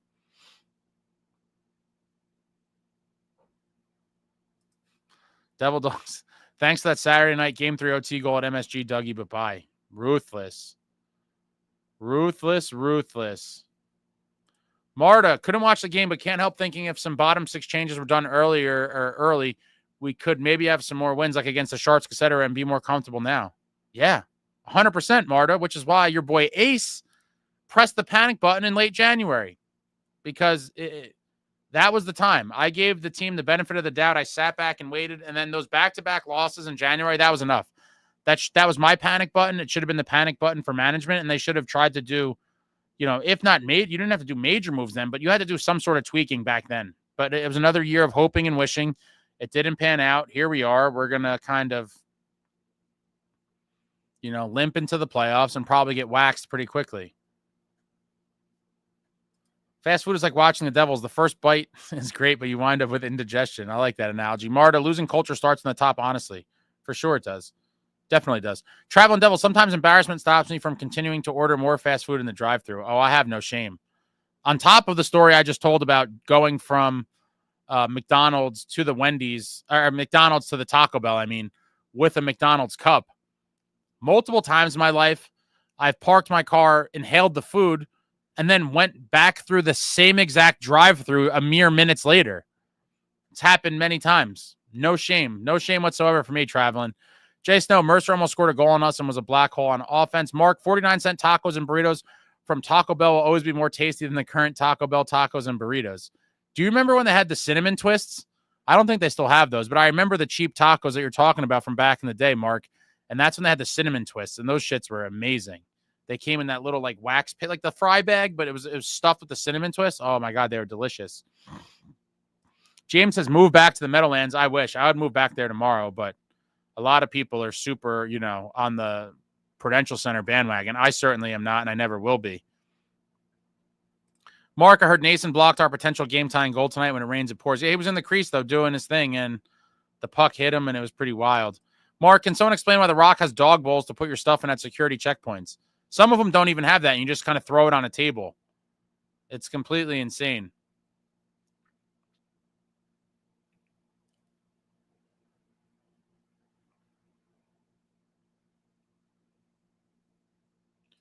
Richard, I have a signed photo from Gotti and Ward after first fight. Greatest fight I've ever seen. That one was a slobber knocker at Mohegan Sun. I remember watching that. Great fight. One of the greatest trilogies in boxing history. I was fortunate enough to meet Arturo Gotti a few times and got some cool signed shit from him. One of them is a poster. It's actually like on a thick foam board. Actually, I could pull it. Hold on.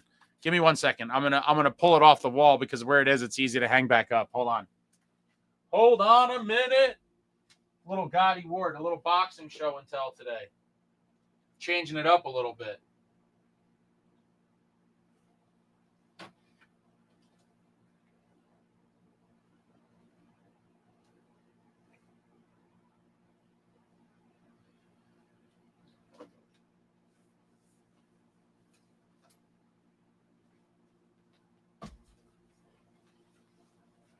I love this piece. This is one of my favorite. I mean, I collect a lot of other memorabilia besides Devils, but I don't have any like collections like Devils, but I have like cool pieces. And this is I don't know, it's probably hard to see with the reflection, but this is signed by Gotti on his, these lights are killer. You can see the Gotti signature on his chest. And Mickey Ward signed here too. I met both of them. So the Gotti signature is here, and the Mickey Ward. Let me see if I can. Stupid light. Yeah, there's the Gotti Ward signature. There's the Gotti, and there's Mickey Ward. But yeah, I was at this fight in Atlantic City. Super sick fight. Gotti's one of my favorite athletes for sure of all time. The blood and guts warrior, man. What a tough little bastard that guy was. It's funny, too, because I was just like so much bigger than him, even as a child. It was pretty funny. When I met him, he was like super small.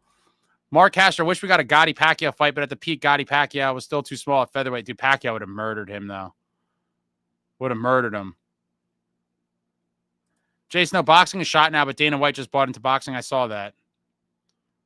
That's going to be interesting. That slap league that Dana did is stupid. Richard, the Dallas loss is still my most bitter pill loss this year. That was terrible. It was like 3 seconds left. Heartbreaking. Heartbreaking. James, I already told you. They're not going to care, bro. Show up with a paper bag. They're not going to care. They're going to be like, look at that guy. It'd be fun if the entire arena did it, but that'll never happen. Calgary's loss sucked too. I still think the Dallas one might be worse for me, but they're right there. They're 1-2 or 1-1A. They still have the cinnamon twists. Ooh, they do. I haven't been to Taco Bell in a while. They did change the menu like crazy during COVID. They took so much stuff off. I remember I went there during COVID. I'm like, what the hell happened to the menu? It was like so much smaller. A lot of the items I used to get weren't there anymore. But I do love me some Taco Bell. I'm not gonna lie. Fast food is such poison, such garbage, but it tastes so damn good. Yeah, no shame in my game, traveling. I'll go right through that drive-through 5 minutes later. And sometimes I think that people want to laugh, but they're just like, I can't be the only one that's ever done it. I underestimated how hungry I was. I ate that Big Mac and the McChicken, and then I came back and I was like, you know what? I really did need that 20-piece nuggets, it turns out. Give me the buffalo and the ranch sauce. Stat. Doug, room A53, floor 2, building C. I got us discounted rooms at the RWJ Barnabas psych ward. Gonna need to be checked in soon if this keeps up, Ace. Well, let's get ready. I'll call my guy at Dirty Devil. I mean, we'll sneak in a couple cases of Dirty Devil, and we'll all post up in the in that wing of our WJ Barnabas psych. Richard, I know you guys brought up MJ on last session. What all-time legend was MJ 0-6 against Larry Bird? 0-6 in playoff series or what? But that was also earlier in Jordan's career as well, in defense of Jordan. Paulie Walnuts, were two Gotti brothers that were into boxing, Arturo and Joe. My grandfather was friends with them. Very nice. Was your grandfather like a Jersey City area guy? Because I think that's where Gotti hung out a lot. He was in Jersey City and trained there. Khalil, the best chance Mercer scoring a goal is an empty net last goal he had. You guys are brutal. Weightlifting Lab, awesome fight poster. Thanks, man. It's one of my favorites. I got it signed myself, which always, adds a little bit of the cool factor for me. I do have some cool autograph pieces that I bought, but I do have a ton that I got myself as well.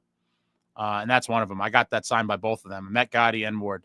Stick Fix, my jaw's still wide after seeing the end of Keefe's press conference. Yeah, literally I was a couple minutes away from home, and I had it playing on my phone in the car, and I always listen to it on the way home. And when Keefe came on like a minute or two before I got home, and when I heard, I was listening, and then at the end when the guy's like, yeah, Kovacevic said they got to play like it's a playoff game, blah, blah, blah. And then he's like, oh, he's got to play better, like immediately. I was like, oh, them's fighting words from Keefe.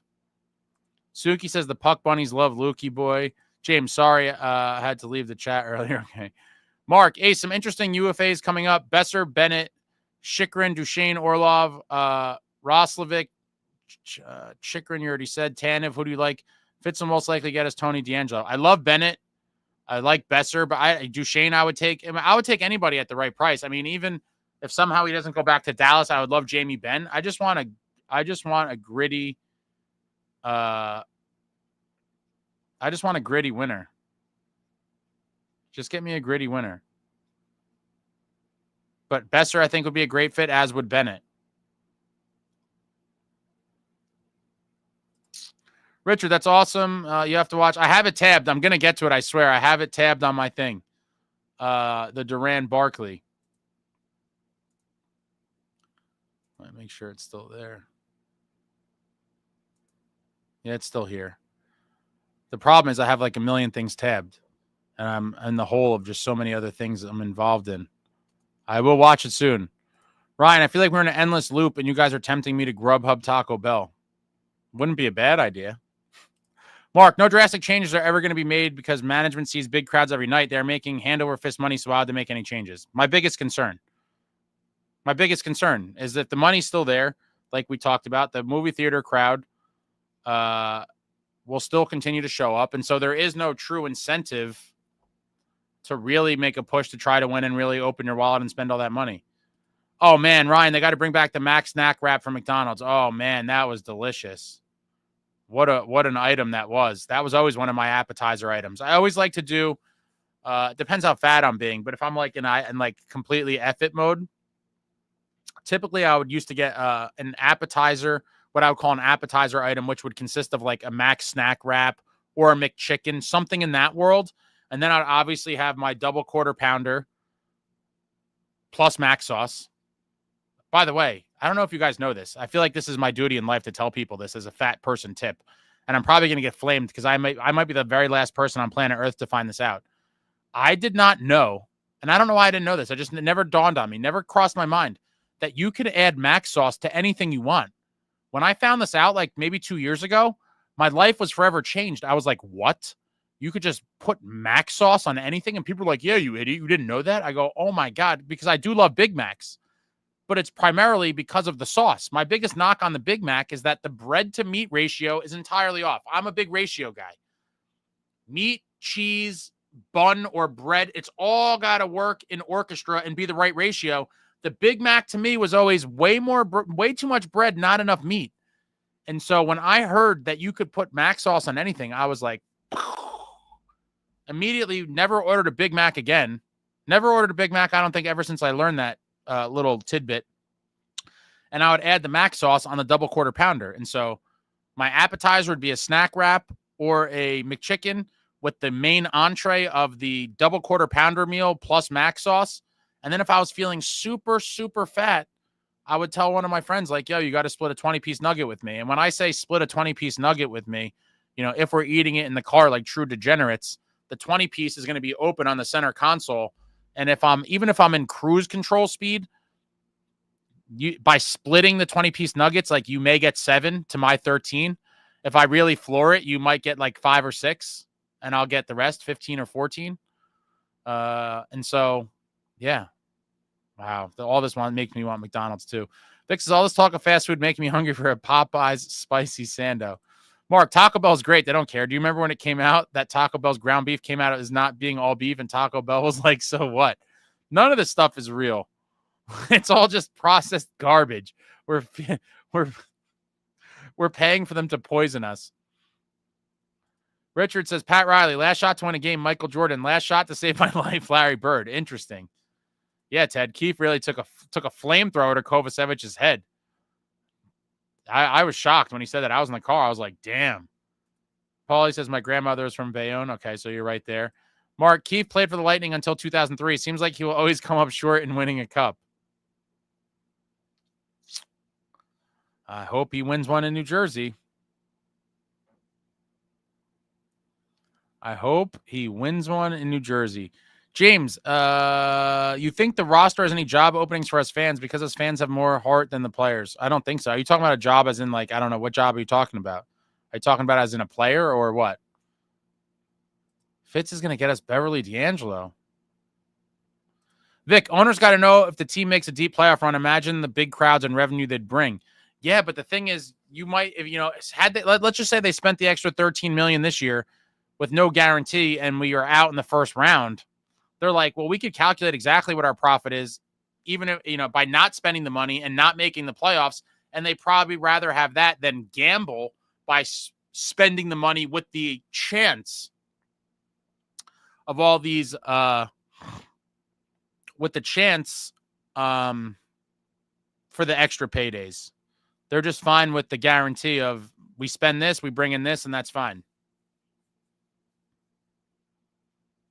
Ryan H., that's why the Mac Snack Wrap had the best ratio. It was very good. Mark, McDonald's McChicken sandwiches used to be great. By the way, Big Mac McChicken is gross as hell. I never got around to trying that one. James, my favorite is a double cheeseburger, cheap and tasty. 2 slices of cheese, 2 patties, and 2 pieces of bread. Yeah, the double cheeseburger is a pretty solid choice as well. Say no to drugs. If you like Mac wraps, try those BK wraps. Honey mustard flavor is pretty good too. Antonio, Ace, I saw you at the game in line. I would have said hi, but I was rushing. Nice kicks, by the way. Are you talking about tonight's game?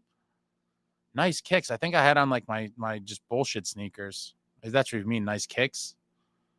I don't think I could see someone saying that about the sneakers I wore a couple other games, but I think the ones I wore tonight were pretty plain. But thanks. James, as a player, maybe they'll have an open tryout. Haven't played in 20 years, but I know what it takes to win. You would show more heart, probably. Mark, HBSE owns the Sixers and Commanders. They don't know much about deep playoff runs. Well, didn't the Commanders make it to the NFC Championship game this year? I thought they did. Paulie, sorry, guys. I apologize for being a fat ass and getting the whole fast food conversation going. Ryan, Prudential gave out free Chick-fil-A on the way out tonight trying to soften the blow. Did they? I didn't see that. I also was super pissed off and not paying attention. It's possible I blew right past the person. I guess Chick-fil-A is a big sponsor this year because they did have, I forget what, but some of the games I was at, like, is it if you score a power play goal or I don't know, there was some promo where if you had the app, you get free Chick-fil-A. I never bothered to do it.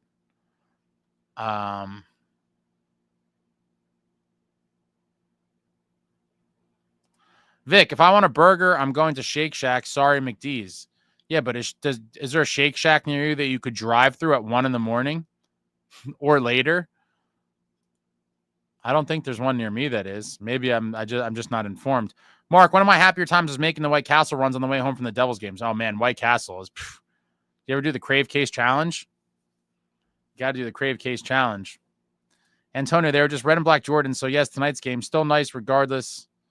Fit was going hard. Maybe it wasn't me because I definitely didn't have on Jordans tonight. I just had on regular Nike trainers. Maybe you mistook me for someone else. Open tryouts for fans like that Marky Mark movie. Richard, I'm not saying Nico would retire, but after 9 years of losing and 1 playoff game lost, Barry Sanders hung it up. If you don't think Nico is going to test free agency, think again. Yeah, Nico's definitely not retiring, but he's definitely going to test free agency.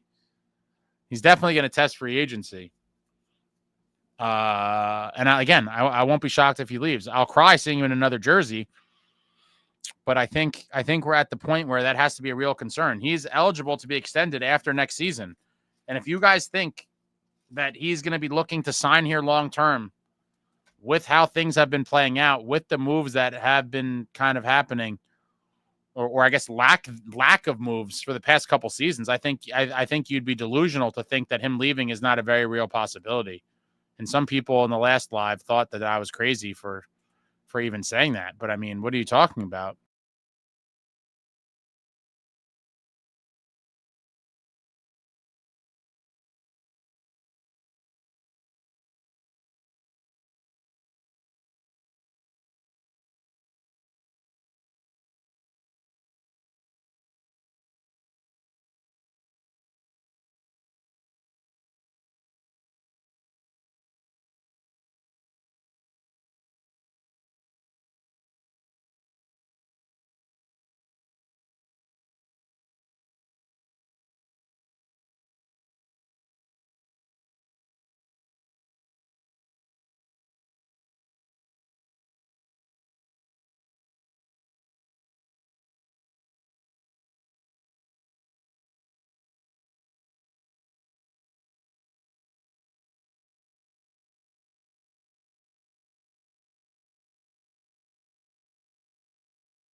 Yep. Can you hear me now?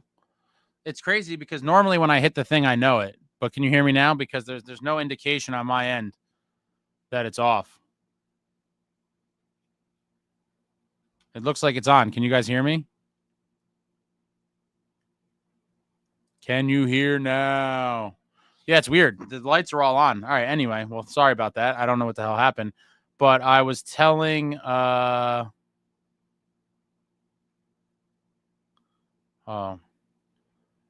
I was telling Antonio, I had on Nikes, but they weren't Jordans. So if you're positive that the person you saw was wearing Jordans, then it was not me. But if you're not positive they were Jordans, then it could have been me. Richard says, just SJ thought the cheese slipped off your cracker. Regarding just SJ thought the cheese slipped off your cracker. Regarding Nico. I don't know what that means. Mark, Nico would be crazy to sign an extension. A player like him is a rare commodity. He will be at the top of the unrestricted free agent list, a la Zach Parise after 2012. Yeah, with 30 teams offering him contracts, including teams that are in a real position to win a cup.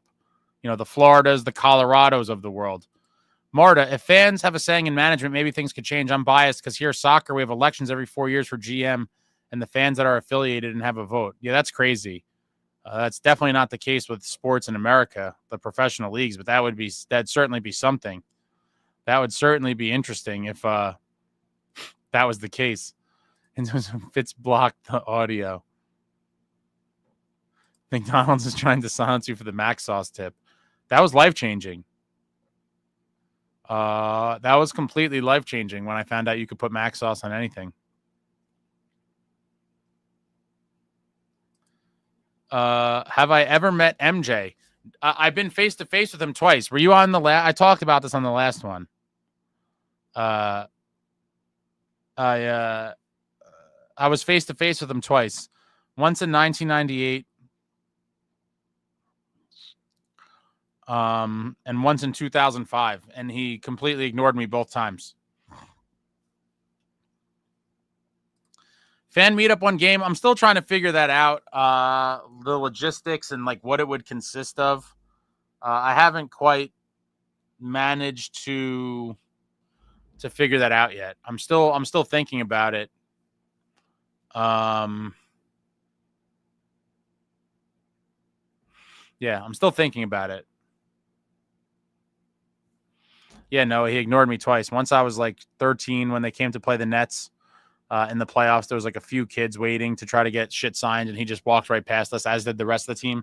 And then in 2005, when I was 19, I had a better ringside seat than him at a Roy Jones fight, and he came in with Charles Oakley. And I actually didn't even have anything to get signed then. I didn't even know he was going to be there. I just tried to get a photo, and he ignored me and everyone else too. He's a notorious dick. But yeah, back to the fan meetup, Ryan. LeBron hates people too, from what I hear. But yeah, I don't know. I've been trying to think of something that would make sense for that, for the fan thing, but like do some sort of event. I don't know. If anyone has any suggestions, I guess you could throw them out there. Again, and with all suggestions, not saying that they're gonna, I'm gonna follow through on them, but I like to see them. And if anyone has a good one that I think is plausible, maybe I would do it. But I've been trying to figure something like that out.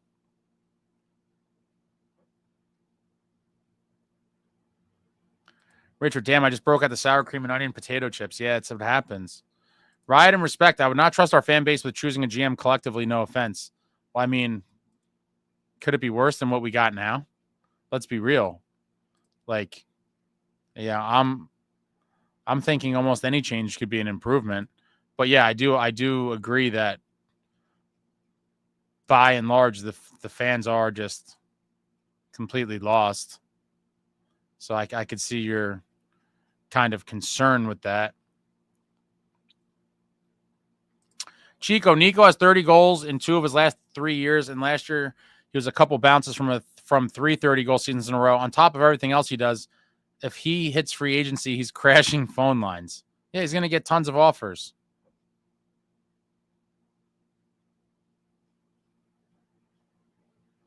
MJ is such a jerk. Plenty of stories about him. Yeah, he is. I heard MJ is a bit of a jerk and doesn't tip. Neither does Scottie Pippen. They call him No Tippin' Pippen. Yeah, Charles Oakley, Knicks legend. That's why I tried to be a sneak, and I was like Oak, because everyone was calling the Jordan. So I was like Oak, and he saw me, and I was like, I'm from New York. I'm like, let me get a pic. And he was like, maybe later, because he knew I was going to try to swoop in there and get the picture with him and Jordan. Vic, Ace, what do you think Nico's new deal will look like? 8-9 million? Oh, Vic, you're hilarious. Hope it's with us. 8-9 million. You people are delusional. Nicohischier in 2 years from now. Again, keep in mind the cap is going up, and as a result, all the contracts go up. So you're going to keep seeing crazier and crazier deals. Nicohischier is going to get at least $12 million a year. At least. I could see it being more, but I could see like a nice 8-year, $100 million deal being his next deal. But definitely getting at least 12. Mark, I've heard constantly that the nicest athletes of the 4 major sports are the hockey players. Correct. I haven't met tons of other players, but I've met a good amount of professional athletes in my life. And hockey players are in a league of their own. Hands down the nicest athletes are hockey guys. And I've met a ton of, I guess they're more old school guys, so maybe it's changed a little bit over time. But most fighters, boxers or UFC guys were super friendly as well. But a lot of the basketball, football, baseball guys are just complete dicks. Noah, I hate baseball. If I had to pick, I would identify as a Mets fan. Yeah, Mark says Nico will make more than $9 million for sure. Chico says, ironically, I've heard Charles Barkley is incredibly nice to service workers and fans, a bit of a 180 from his playing days. Well, we were talking about Charles Oakley, but that's interesting about Barkley. I could see that. Vic says, okay, fine, Ace. I lowballed a tad bit, but I'm not delusional. Come on, man. All right, don't get in your feelings. Maybe you lowballed it. Nico deserves that contract too. No, I agree. But the contracts are going to start getting crazier and crazier. And so I think like an 8-year, $100 million deal, something like that, will be where Nico's kind of situation falls next time around. I've never met Lundqvist. Chico, I haven't met a ton personally, but the nicest athletes I've met were football role players. Well, then you haven't met the right hockey players. Noah, are you a Knicks fan? I don't follow any other sports anymore. But if again, I would identify as a Brooklyn Nets fan just because I was I wasn't a huge fan, but I was a decent New Jersey Nets fan when I was younger because they played in New Jersey, same building as the Devils. And I would watch games a lot. They had a fun team with Jason Kidd, Richard Jefferson, Kenyon Martin, Kerry Kittles, all those guys. And then eventually, or later on, they had Vince Carter. But they were some fun teams, and I went to a bunch of games back in the day. And so I kind of followed them and just stuck with it. And they're still the same team, and they're not super far. But Brooklyn, mine is miles-wise is not super far away. But driving there is an absolute nightmare. I've only been to I think I've been to 2 maybe Brooklyn Nets games since they left New Jersey.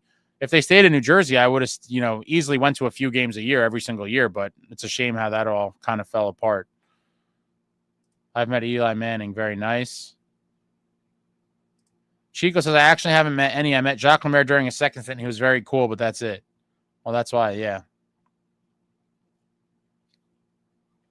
Eli was very nice. Steven says, Eli is my favorite athlete of all time. Shout out to Eli Manning, 2-time Super Bowl champ.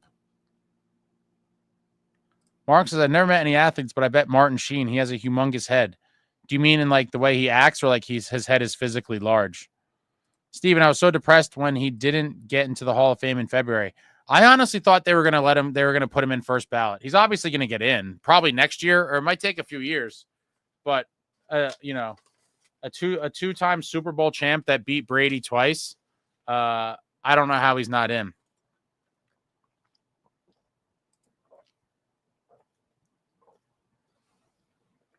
Going to Brooklyn is an absolute nightmare. Nothing short of a nightmare, and so I don't go. I've been to a couple concerts there as well. It's just complete nightmare. Chico, hockey players strike me as being normal as anyone who's that good at a sport can be. Yeah. And it's always been part of the culture to be somewhat cordial to fans. That's been ingrained. It is getting a little lost over time. It's not it's definitely not to the level it once was, but it's still there for the most part. Ryan says, you hear Keefe call out Covey. Yeah, I think he was just frustrated in the moment, and he showed a little emotion for the first time in quite some time. You don't normally get that sort of stuff from the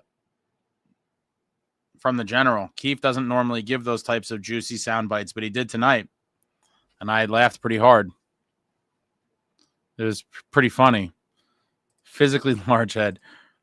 Ryan H., one of the nicest players I met. Severson, Kenny Danico, and David Clarkson have 2 personalized items from Clarky and Ken. Very nice. I've met all 3 of those guys. Clarky, super nice. Danico, obviously, Mr. Devil, is just in a different stratosphere. I always joke that he's signed more autographs and taken more pictures than anyone in the history of pictures and autographs. Chico says, whereas football or baseball, if you're a star making $30, $50 million a year, you might as well live on a different planet. Easy to lose perspective, I guess.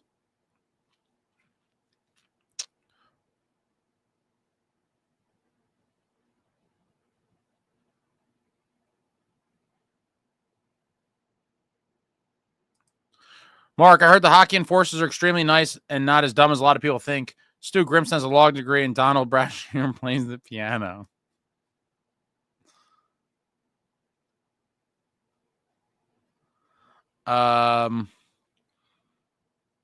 Most of them are pretty nice. Some are just more I don't know how to explain it. Some just will have a fan interaction because they know it's kind of part of the deal, and they're just doing it to try to be nice. And then there's the guys that are actually very engaging and next level nice. I mean, in my opinion, as far as professional athletes go, if kids or even adults are waiting for autographs, just by signing it, even if you don't say anything, I'm already going to consider that nice. Now, there's some hockey guys that will just sign the autograph and keep it kind of basic. And to me, that's great, right? The fact that you got something signed from a player you like or whatever, like that's way more than most athletes will do. Then there's the some hockey guys that then take it to the next level from there, where they'll engage in some level of a conversation and blah, blah, blah, and, make it more personal to the fan. And I've had, a million of each of those types of interactions over the years, but hockey guys are great, man. Richard Ace, I've read a lot about Mogilny from other great players. Many say he should get into the Hall of Fame, and others say he never worked hard enough and tapped into his true capabilities. Hall of Famer? Absolutely. He's one of the best players not in the Hall of Fame, and it's criminal that he's not. I actually made a video last year. It'll probably be a yearly video that I make every year complaining that he didn't get in the Hall of Fame. But just under 500 goals at 473, over 1,000 points. He won a cup. He scored 76 goals in a season. I think he had one other 50-goal season. Yeah, I mean, he definitely should be a Hall of Famer in my opinion. I think it's ridiculous that he's not in. And Keith Tkachuk should be in as well. Brandon, Fitz has totally destroyed the future of this team. We literally have no assets to trade to fix our problems. And who in the right mind would want to come play here with this disaster? Team's finished. That's a little extreme, Brandon. I mean, we have contracts coming off the books, and so we could go shop for guys that don't require trading pieces for. And we still have a couple pieces that could be traded, including picks. We have a first next year. You still have Nemec and Casey and some other guys that could have some value. But, you really got to try to figure out how to free up as much cap space as possible and sign guys in free agency. Bring in help that doesn't require a trade. Chico, shame how Clarkie's career ended. I'm glad he got the bag before he went out. Yeah, so did I. It sucked to see him leave, but after he had that 30-goal season, Toronto backed up the truck, and then they set him up for failure by, telling their fan base he was the next Wendell Clark. I mean, he was never going to live up to that. It's super unfortunate. Devil Dog, per Daniel Amoya, Devils have 9 delayed game penalties this season, which is about par for the course with most teams. 3 have come in the last 2 games, though. Yeah, I mean, I'm kind of surprised that other teams have that many, but I guess Khalil, the only nice New Jersey Devils I met was Ryan Graves and Dawson Mercer. Okay. Say no to drugs. Maybe the team will respond from Keith's emotion. The question is, if they do, will it be good or bad? I don't think it's going to have much of a bearing either way. So do y'all think if you miss the playoffs, Fitz is gone? No, I think we're going to make the playoffs, but even if we didn't, I don't think Fitz would be gone. Mark, I did hear that Chris Chelios is a huge dick. That's interesting. Chico, I'll never give 1 ounce of respect to Ty Domi, but I got all the time in the world for Cam Jansen. Part 3 coming out soon. I'm almost done with the edit. I did an interview with Cam Jansen. Parts 1 and 2 are on the channel. Part 3 coming out soon. Keep your eyes peeled for that. Cam Jansen is the absolute man. Like, he's a guy that's like in the category of the above and beyond, right? So like certain guys would be like, okay, they're going to sign the autograph and not really talk or anything, which is cool. Literally stopping for fans, whether to take a photo or sign, whatever. Just doing that in itself already makes you a good guy category to me, right? You're not even required to do that. I believe it's part of the job, and you're a dick if you don't do it in most cases. Not every single time you're going to be able to, but if as a practice you don't sign, I think that's terrible. I do think it's part of the job, especially for hockey guys. It's been part of the culture for so long, but just doing it quickly at some level to me puts you in good guy category. And then there's the guys like Cam Jansen that are in the top tier where, they'll mess around with your kid, take a picture, talk to you for a couple seconds and make it a little more memorable than just, signing your card and running away. But even that, I think, is still, that's way more than you're going to get from most athletes. Dimitri, Ace, how did we go to the trade deadline and make weak pickups? Because we have a weak GM, and he came in second. It is what it is. Brad is pretty nice, too.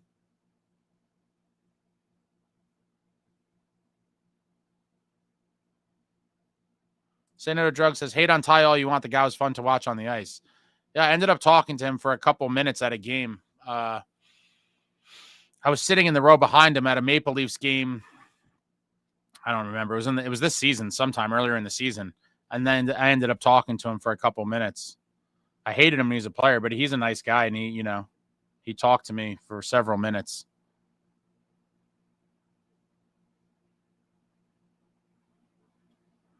How about Nico? Heard he's cool. Nico, very cool. Very nice, very cool. Always takes time for fans. Yeah, Nico's the man.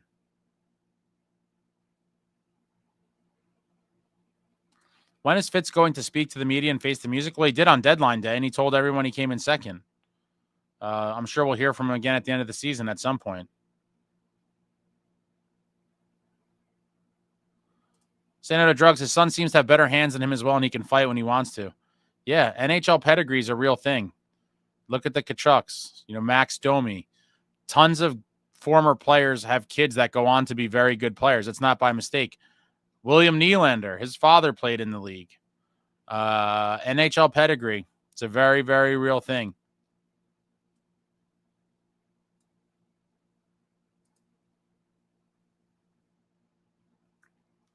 Paulie Walnuts, hands down, hockey players, the nicest by far. They're pretty down to earth. I was talking to Chico and Bruce Driver today. Dano is one of the nicest guys you'll ever meet. Yeah, Danico's like the top of the food chain. Insanely nice, as is Chico. Chico's right there with him, too. Brandon, why would you come to the Devils when you could literally go to any other team? Completely agree. Ryan, I know he's not part of the win now, but are you excited for Anton Salayev? What are your predictions for him down the road? I hope he pans out. I think he will. He seems like he has all the tools. Obviously, your boy is a huge fan of the heavier, edgier, more violent. And so when you have a 6'7" kid who has the potential when he's a man body, or when he gets his man body to be like 225, 230 at least, sign me up. Can skate, can do a little bit of everything. Should be a beast for the Devils for years to come. But yeah, like you pointed out, I'm way more focused on the win now era. But it is an exciting future piece, as is his countryman, fellow Russian Mikhail Yegorov, in net for the Boston University Terriers. He will be the future of the Devils in net one day. I truly do believe. Fee, late to the party. Just watched Sheldon's post-game media. Wow, Covey on notice. Yeah, he got ripped. Dimitri, throwing away these points kill me? Yeah, it kills me too. Back-to-back games. Painful. This one, too little, too late. And the last one, we just completely blew a 2-goal third-period lead. Unacceptable. Devil Dog 7, when are you dropping part 3 Cam Jansen interview? In the next couple days. Keep your eyes peeled for that. Next couple days, it'll come out. And then shortly after that, the Jay Pandolfo interview will be coming out. And I got a bunch in the works. But, yeah, keep your eyes peeled. I'm just super behind in editing and in life. Vic says second to who remains a mystery. Yeah, we'll never know. Mark, Domi did beat up the Flyers fan and fell in the penalty box. Hilarious. I remember seeing that on Sports Center that night, and when the glass, crumpled and the guy fell in, and Domi was just hitting him after he got sprayed.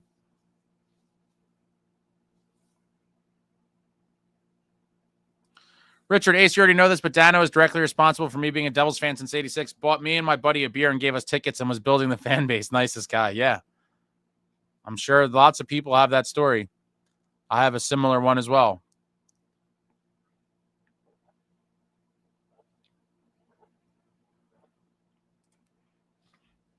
Chico says, Ty Domi's an ancient beef for me. Before I was even watching hockey full time, I hated that guy. I think a lot of fan bases did. Ryan Fisher, how's Fitz so weak? And how is Fitz so weak after playing hockey, moving up the ladder in 2 organizations? It doesn't make sense. I think he's gun shy, and I think, as everyone pointed out, he has limitations from the owners. And so it's a bad combination. It really is. Seems a lot of enforcers have kids that can actually play. Chychrun, Domi, DeBrusque, there are a few more.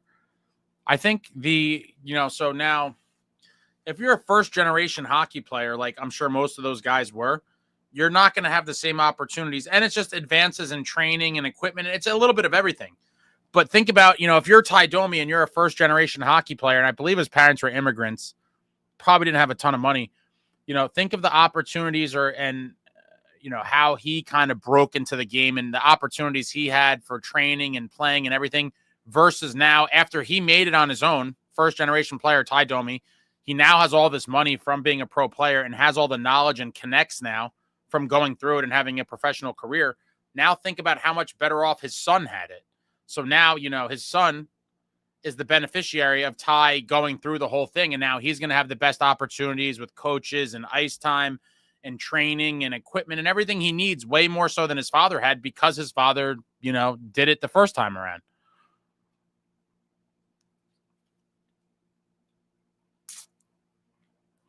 Marta says Gritsu coming next year. That seems to be the case, but I'll never believe it till it happens. The Russians in the KHL is always a very shady kind of situation for me until they come, because there's all kinds of backdoor deals and the government's involved. It's like all right, when you're at training camp or here for good, then I'll believe it. But I'm sure that team might try to sign him for more money than we would offer him, and maybe he stays there. There's no guarantee. Mark Fischler once said 3-1 is the worst lead in hockey. I think that only applies to the Devils. Could be. Raymond, I know one of my grandpa's go-to stories about meeting Yogi Berra at a gas station. Literally only said hi, wasn't even looking for an autograph, and Yogi yelled no autographs and sped away. Hockey guys are nicer. Oh boy. Brandon Thomas, that's my biggest worry in the offseason. Not sure how Fitz is going to convince the free agents to come here after this disastrous season. Well, one way is there's the reality is some guys don't give a shit about winning, to be honest. Or if they do, they don't put it as priority number one. And so the easiest way to get people is to be the highest bidder. Case in point, that's how we got Dougie Hamilton. We offered him a shitload of money, probably a good chunk more than anyone else was offering. And in his head, he was probably like, well, I never envisioned going to New Jersey, but for that $72 million, I'll be there. And so that's, that applies to a lot of guys. That's how you get free agents. Devil Dog, the dummy who landed in the penalty box and got pummeled by Domi, challenged him later to a charity boxing match, but Domi turned him down. That's interesting. That would have been funny to see Domi just pummel him. Dimitri, Domi, the Albanian assassin, was his moniker. Ryan H., bottom six, please replace or build this offseason for F's sake. Yeah, it's going to be a big priority. Bringing in a top six guy should be a big priority as well, but we're going to see. Depending on what Luke gets paid, what happens with some of the other guys, how much money and cap space we have available is going to be a very interesting thing to keep an eye on. Chico, Russia sent that Flyers goalie to Siberia because he tried to leave the KHL and they wanted to keep him another season or two. Yeah, I mean, all these things could happen. That's why I'm very skittish on drafting guys that are going to be dealing with the KHL, just because there's a lot of unknowns and a lot that is beyond your control. And, it makes it very kind of iffy, I would say. It's a very iffy situation.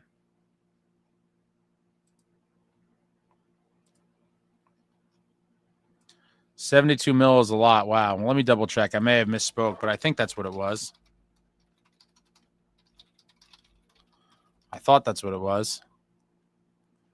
Oh, sorry. It was 7 years, $63 million. Yeah, for some reason, I thought it was.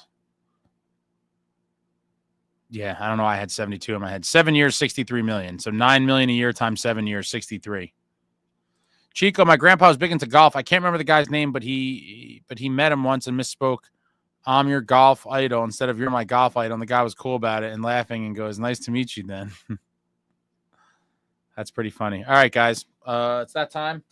I got to use the facilities. Going to go to the bathroom. I'll be back in 2 minutes. Throw out. I feel like when there's people. How many people in here? Let me go look on this page. I think it seems like people. I don't know. There's not as many people active in the chat as are in here. But I'm curious for any random suggestions. But yeah.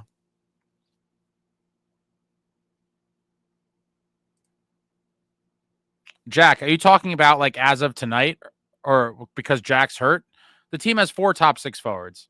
Jack Hughes, nicohischier, jesperbratt, timomeier.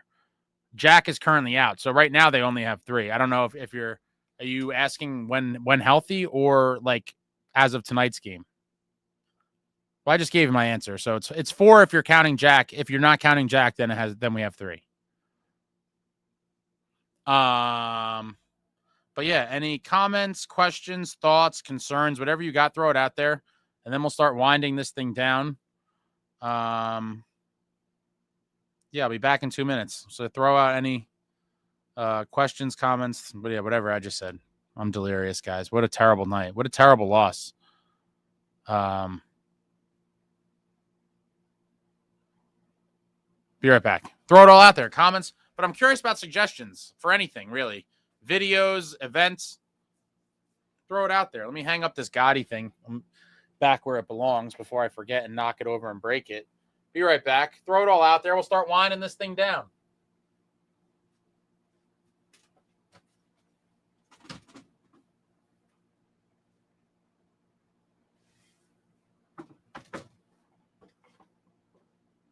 This Gotti piece is sick. Gotti, Mickey Ward, dual signed? What?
I'm on my way back.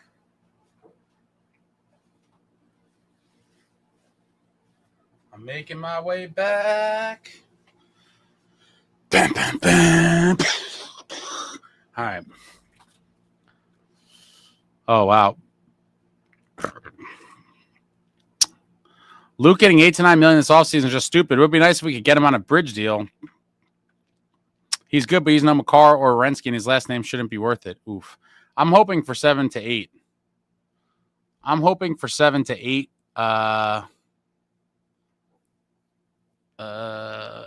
It could be more in that 8 to 9. I'm hoping for 7 to 8, but again, with these deals, you kind of overpay the first couple of years, and you're banking on what the player is going to be. And I do think Luke is going to be a great player. Keep in mind, he's still only 21 years old, guys. He's made some strides in his defensive game this year, playing with Pesce for large chunks of the season. He obviously always brings a little threat of offense. Everyone knocks him for the turnovers. Hopefully, he's going to get better with that with age and turn it over less as he gets more mature in his game. But, you can't deny what he brings when he's on the ice. He's power play 1 QB. Very good player. So, you might feel like you're overpaying the first couple of years, and then in year 3, you look at it and you're like, wow, this is a deal. And 3 years, 3, 4, if he signs an 8-year deal, the rest of the years on the deal, you're getting a quote unquote bargain on them. So that's kind of where the league is at right now, where teams are throwing a ton of money at these guys. And, that's going to be another case with Luke. He's only 21, guys. He's played 140 games or whatever. Wait till another 2 seasons from now, and he's 23 and he's played almost 3 seasons. He's going to be a beast. Meetup at Reds for an away game. Oof. I'll tell you this. I'm not opposed to a meetup for an away game, but I despise Newark with every ounce of my being, if I'm being honest. And so I couldn't tell you though. I'm trying to think. Have I ever been to Newark in my life if it wasn't for a Devils game? Maybe once or twice in my entire life. I'm trying to think. The time I almost got jumped by Bernard Hopkins' crew was in Newark, non-Devils related. And that might be it. And obviously, all right, so other than for a Devils game or to go to something at Prudential Center, I've been to a million things at Prudential Center that was not Devils games. So outside of going to Prudential Center, I try my hardest not to step foot in Newark. So if I was ever to do like an away game meetup, I would really try to make it in another town somewhere that made sense. That was, I guess, a good location for people to go to, but I really do hate Newark. It's just Paulie Walnuts. Dawson is pretty nice. I bought one of his game used sticks at Sports Minded and had him sign it. That's awesome, Paulie. He was stunned and asked me how I got it. I was tempted to tell him he shouldn't have left his car unlocked. Jack, agree. The team only has 3 legitimate top 6 guys, 4, and Jack is healthy. Yeah, who are you even gonna? There's no even. I can't even see an argument for anyone else outside of those 4.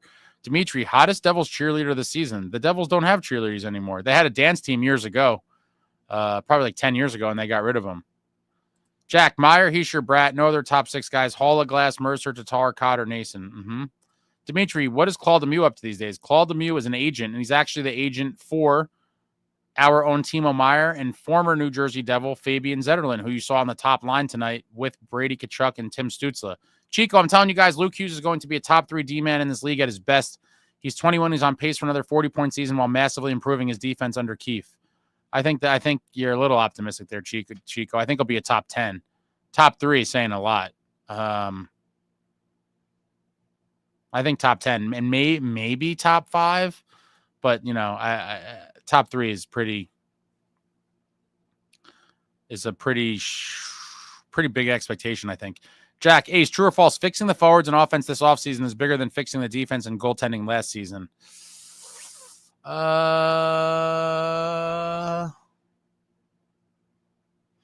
would say they're basically the same to me. I always think, defense and goaltending is more important than offense in a sense, because if your defense and goaltending is good, you could theoretically win 2-1 games, 3-2 games. And it's like even a bad offense in the NHL should be able to get 2 goals in a night and maybe 3.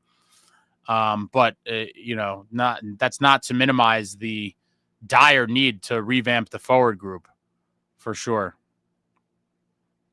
It's definitely a huge priority. Mark, Fitz needs 2 guys to play with Jack, one to be able to forecheck and play physical, and another to drive play. If Jack wants to stay healthy, he needs to be relieved of doing these 2 things. Yeah, that's why I fantasize about a line. It's never going to happen, but let me just dream of Jack Hughes with Brady, Tkachuk, and Jesperbratt would be probably a top 3 line in the league at worst. Vic says Luke's going to be the next Quinn. That would be nice. Mike says, wait till Luke and Quinn are playing together. Our fan base is obsessed with this, but it probably will happen. Jack has never had both of his wingers be guys that are totally compatible and fitting for his play style and what he does and doesn't bring. Yeah, because that's an organization failure. Claude Lemieux is a hockey agent. Yes, he is. Oh, the Woo crew. Throwing T-shirts out there in the crowd. Vic says Claude is Timo's agent. Yes, he is. And Timo's the closest thing we've seen to Claude Lemieux in terms of agitating, getting under the opponent's skin. Love to see it. Timo the Bull. Just out there, just driving people crazy. Chico, I really believe it. The convo in the late 2020s and early 2030s will be Makar, Hughes, and Hughes. It could be. It could be, but I think Werenski's going to be there for a while. Brock Faber, very good.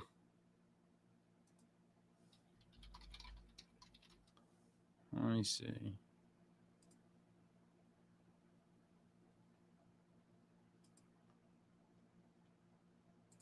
Jack, such a shame that Jack can't play completely as he wants because he'll get hurt if he does. Yeah. It's unfortunate. Super unfortunate. Mike, they need better talent on the bottom 6 to fit their needs. Speedy forechecking, tough forwards. Yeah, we're gonna have to find some diamonds in the rough and some guys looking to. It's gonna be tough, man. A lot of tough decisions, but don't be surprised if Bastian comes back. I know a lot of people are gonna probably freak out, but I think there's at least a 50% chance he comes back. But some other guys won't be brought back, and that'll free up some spots. Vic says, Timo, love. Dimitri, all things considered, what can you do to stop this slip and slide taking on water? Are you talking about this current team? I don't even know. I'm so curious what the lineup's going to be next game. It's like every game there's, some tinkerings, and it's like at some point, you're going to have a playoff roster. Like, I don't think we're going to be constantly swapping guys in and out in the playoffs. I mean, who knows? Maybe that will happen. I mean, again, assuming we get in the playoffs. Oh my God, they better get in the playoffs. They better get in the playoffs. If they don't, oh man, it'd be atrocious. Completely atrocious. They got to get in.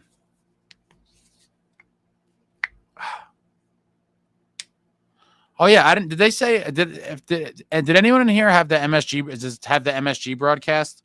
I meant to find out. I didn't realize. Why did they say that Schneider was filling in for Sal? And was Dano on the broadcast?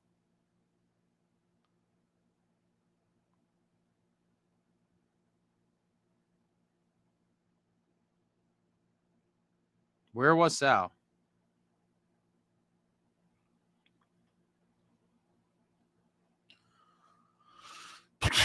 Vic says, I advocate for no Timo hate. I've been advocating on that forever. Mike D, unfortunately, Fitzy's bad drafting has showed its face. Yeah, it has. I mean, Alex Holtz at number 7 was a huge whiff. Nemec at number 2 was definitely a misstep as well. Not as bad as the Holtz at 7, but not a good one nonetheless. And Chase Stillman, another wasted first round pick. And so when you compound all of these things, it's just not a good look. It's not a good look at all. And this team would be much better had those pieces been utilized properly, but they weren't. So here we are.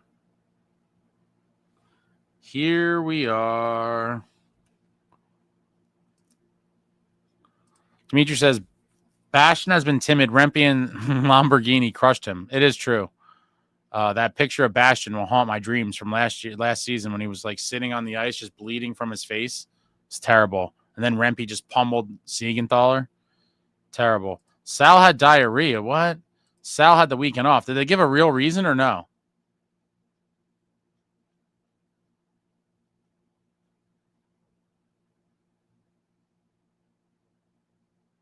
Was there a real reason given?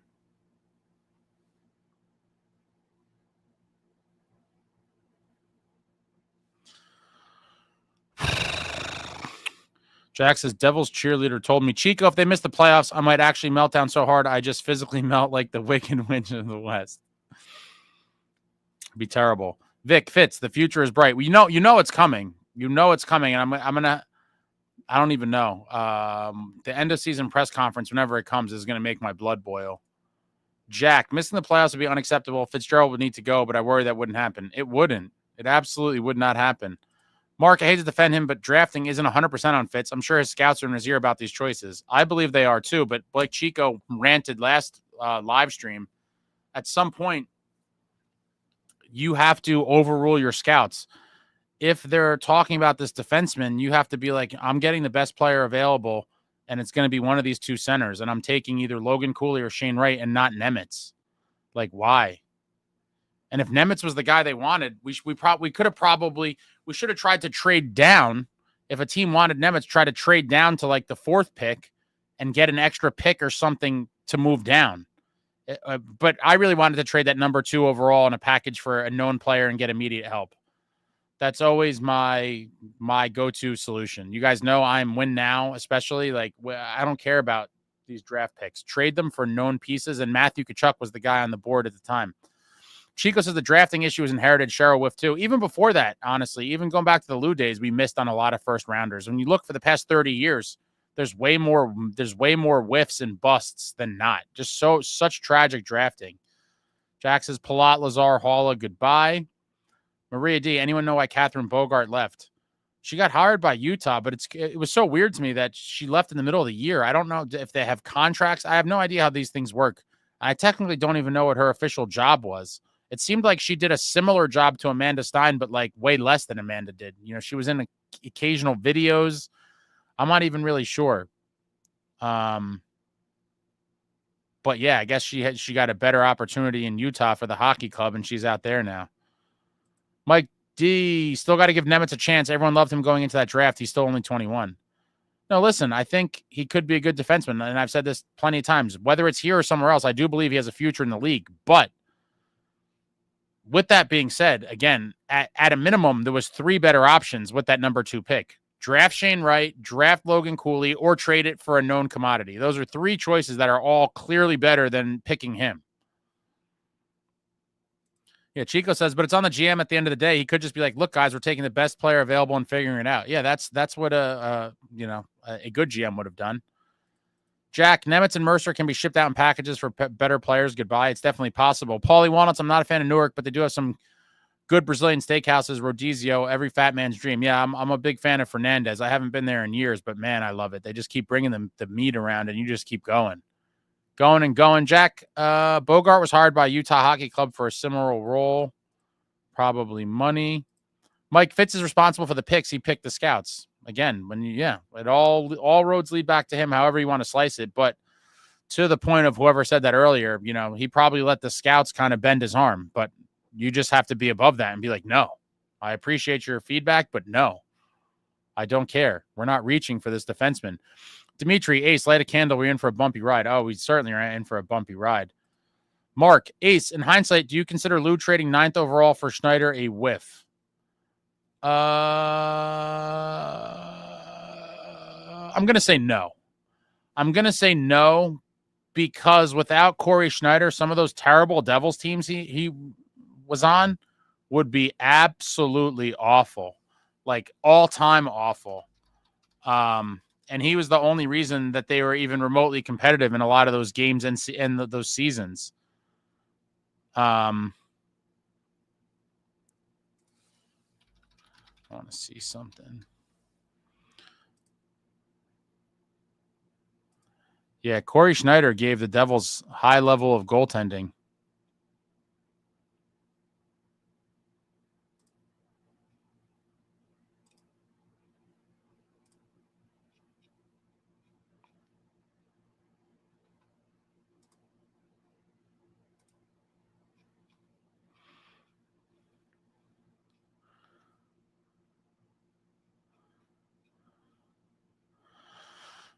And Schneider was a net for the only game we won in the playoffs that year against the Lightning. Kincaid played the first 2. Schneider played game 3 and 1 to make the series 2-1. Then we lost 3-1 in game 4, and we're down 3-1. And Schneider played that game 5. He gave up 2, and we lost 3-1 on an empty net. Vic said, yeah, really weird she left abruptly. I don't ever recall something like that in the middle of a season. Adam, Nemec was highly coveted. His coaches compared him to Chelios. That is why he went as high as he went. Oh, I mean, I all the comparisons to all-time greats for me is just so ridiculous. And they use it way too often. I'm always like, oh, my God. The comparisons to all-time greats, like, talk about setting a kid up for failure. I mean, my God. Chico, I still can't let go of how easily this team could have gone into 17-18 with Barzell, Hischier, Bratt, McAvoy, and Gerard on top of Hall and friends. All they had to do was pick best player available. Jack, Nemec will get sent out for peanuts on the dollar and will turn into Lidstrom on another team. It's possible. But again, we're talking about Lidstrom, right? Like, oh, so you really believe he's going to leave and become one of the greatest defensemen of all time? Like, that's a very big stretch for me. Like, I think his ceiling at this point is probably like, something like Adam Larson, like solid career, but not worthy of a number 2 overall. Vic, 9th overall was Horvat. Devil Dog 7, Kate Madigan is the director of player personnel. She deserves blame as well. Everyone involved deserves blame. I mean, shit. It was a terrible group decision. Chico, Lou trading 9th overall was a mistake. They should have begun the rebuild right there, but that's hindsight speaking. We forgot how touted the Devils' D prospects were at the time. Maria, I did like her pregame and intermission reports. Where did she do these? They weren't on TV. That's I'm trying to figure out, like, where was the stuff that she was doing? Like, where was it even? Paulie Walnuts, Casanova is pretty good too. It's another Rodizio place in Newark. I've heard of that. Good night, Dimitri. Chico, serious hockey analyst, thought Sivo, Jelena, Urbom, Merrill were going to be an elite top 4 of the future. My God. Jelena, Urbom, and Merrill.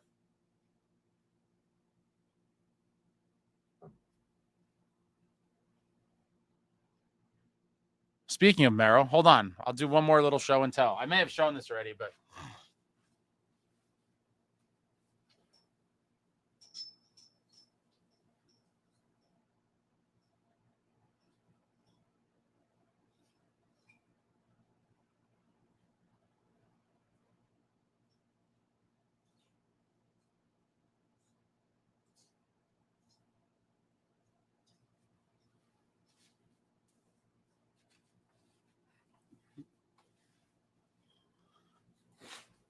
This is the John McMullen. You see the Ring of Honor patch. Move this shit out of the way. It's hard to show shit on camera with my microphone and out rocking it. But that's the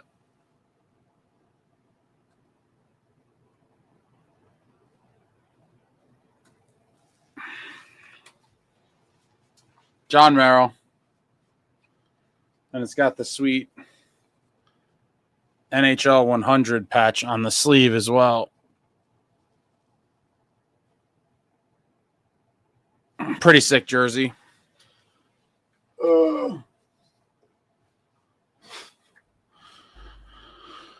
Mark, Ace, do you think Lou's first round pick was Mateau? I remember seeing the smirk on his face with that pick, and it seemed like he was just taking the piss. There was a couple other bad ones. There's a bunch, actually. I mean, do we really have to go down this road? I guess I will. I've done this one a couple times on here, probably.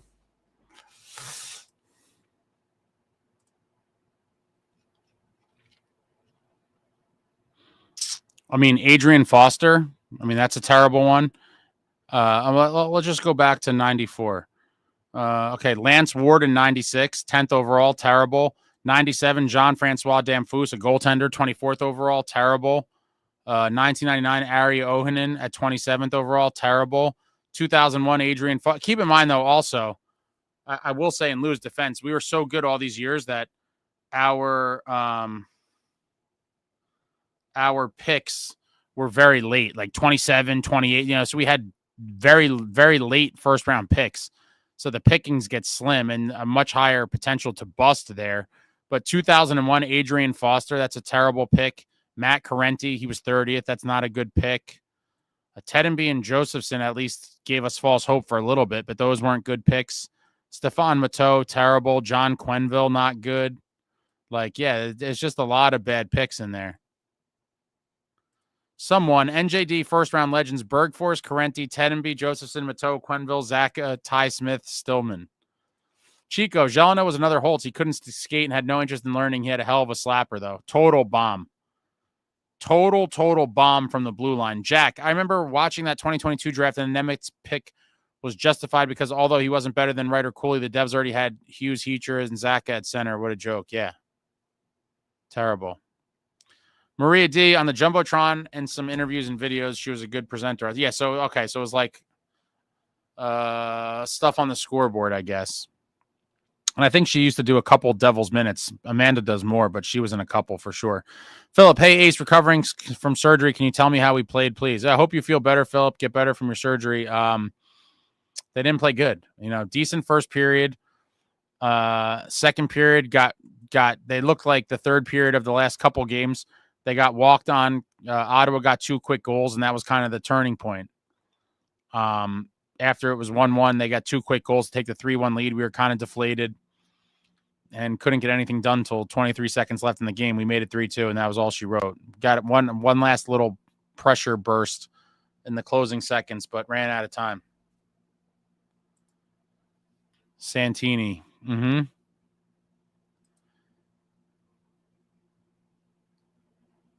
Or no, Santini wasn't a first rounder.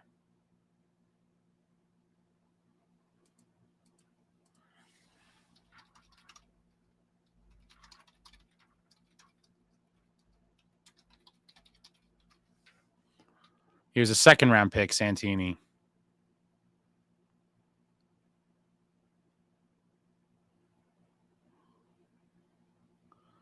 Early second round pick. Nice jersey. Thanks. Chico, man, I would love to know what the hell happened to Ty Smith. He and Sivo were legitimately elite in that COVID-21 season. Then he fell off and never recovered. Good night, Vic.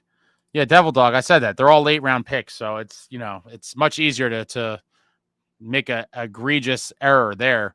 But, that excuse doesn't exist for Fitzy Boy. Number 7 and number 2. Those are pretty high picks to whiff on. Chico, Devils gave up on Ty Smith a little fast for my liking. I don't think he was ever going to have the skating to work in rough system. If Keefe had been the coach back then, maybe it works out. Yeah, but wasn't he the main piece in the John Marino trade? I guess short term, I think the Marino trade worked out. Short term. Chico, I think we undersell just how much development matters. The Devils didn't draft exceptionally well, but for a very long time, we also haven't done ourselves any favors with our development scheme. I agree with that. Mark, I like Josephson. He couldn't score, but he was money in shootouts. Khalil, wait, Holtz was a high pick. Didn't know that. He was number 7. Number 7. Chico, I meant to be a little fair. Nemec scored at a historic rate in a good pro league as an underager. It's not like he's a bum. You keep talking about this good pro league. I don't give a shit about the other league, Chico. Stop talking about this other league. He can't stay in the NHL lineup right now. That's not very good. As of right now, it's trending to be a bad pick. It already is a bad pick, in my opinion, again, because it should have been traded for immediate help or drafted Cooley or Wright. With that being said, there's still way more concern beyond that. And you're in denial if you're not in agreement with that. Ryan Fisher, Holtz was number 7 overall. McCurdle, Dennis Peterson, number 1 pick in 93. Stan Fisher famously said he could be the next Mark Messier. Did he really say that? Again, why compare? Why say the next Mark Messier? Like, you couldn't just say like a pretty good center, but not like an all-time great. To compare anyone to an all-time great is crazy. Chico, Nemec played just over 80 games under 3 coaches. He got hurt in the offseason and then came into a Devil system that is different as you can get from his old one while being in the same sport. But Nemec had the same story Larson had with people saying he played with men. That is correct. Chico, Nemec was rushed because of injuries last year. He was, but why such regression from last year to this year? Devil Dog, Devils always picked in the bottom third of the first round regularly under Lou. Top 10 was rare. Correct. Mark, if Nemec is an Adam Larson, does that mean we can get a Taylor Hall-like player for him? I don't think so. I would love to see it. But I think it's going to be very rare that you see a 1-for-1 like that. What an unbelievable day in Devils history. I remember when I heard that deal, I was like, no way. I was floored. And I was pumped for Taylor Hall. And you guys saw why in the 17-18 season. I mean, he dragged the Devils team to the playoffs that had no business being there. And then we got pummeled. Mike D says, Ty Smith hasn't done anything since he left. He plays for Carolina minor league team.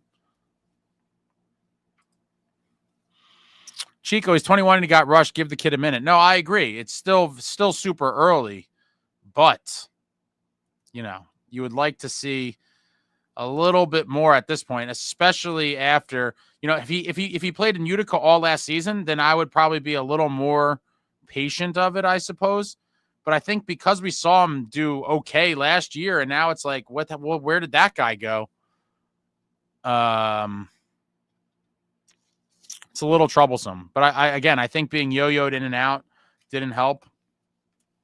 There's a lot that goes into it. But it is definitely concerning, I would say, at the least. Chico, I've said it many times, I take Wright in that spot in the moment, but Nemec has a lot of potential, and we've seen this exact story before with Siegs. Mark, where are we going to fit Nemec in when we have Dumoulin and Cholowski tearing it up?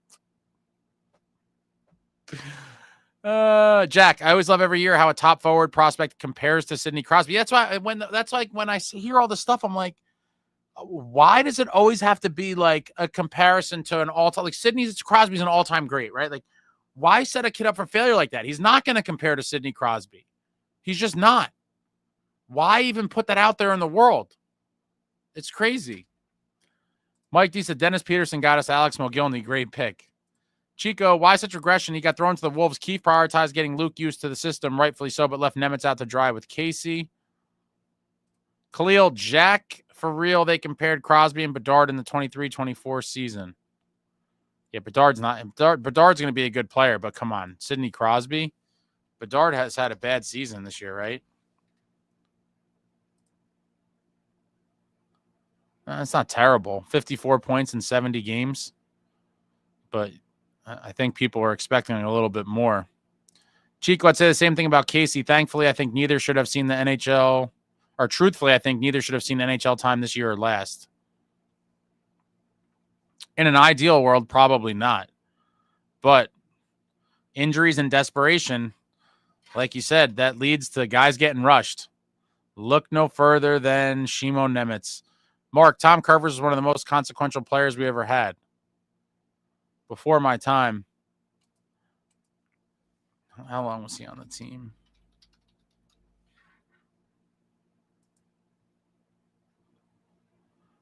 Yeah, he did a 3-year stint, or more like 2.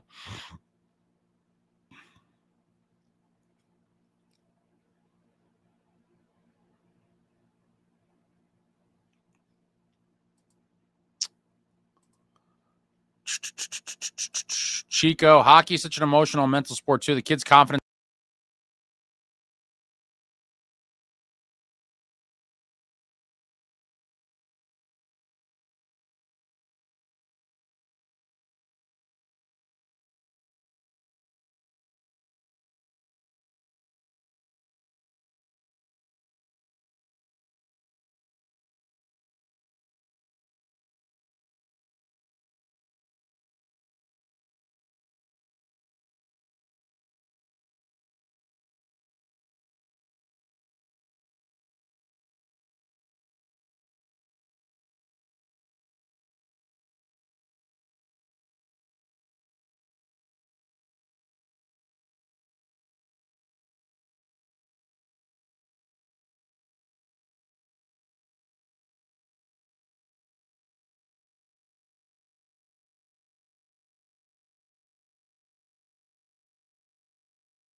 Can you hear me now? I hate all this shit.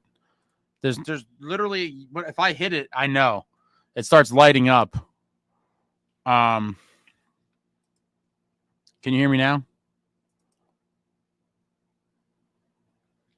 All right. Yeah, I was gonna say I agree with everyone but Bedard. Yeah, and as someone pointed out below, I think you have to add Ovechkin to the list. But I think out of this generation, I do think I think Celebrini is going to be a better player than Bedard. I could be wrong, but I think Bedard's going to be a good player. But he's not, to me, a generational talent in the way that those other guys were. And it's a shame the Devils couldn't have a number 1 overall pick in a year where one of these guys were drafted, and we had 2 of them. And it's like, yeah, Jack and Nico are great players, but there's obviously a world of a difference between, Jack and Nico and McDavid and Crosby. It would have been nice to have a number 1 overall in one of those years, but it is what it is. Mark, we traded Curvers for Niedermayer. Yeah, what an amazing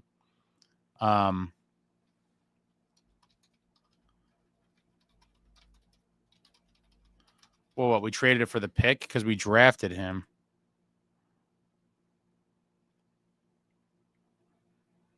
Yeah, we traded Curvers for their pick and then draft Niedermayer with the pick. What a needs is such a legend. Jack says, I guess generational prospects, most of them worked out.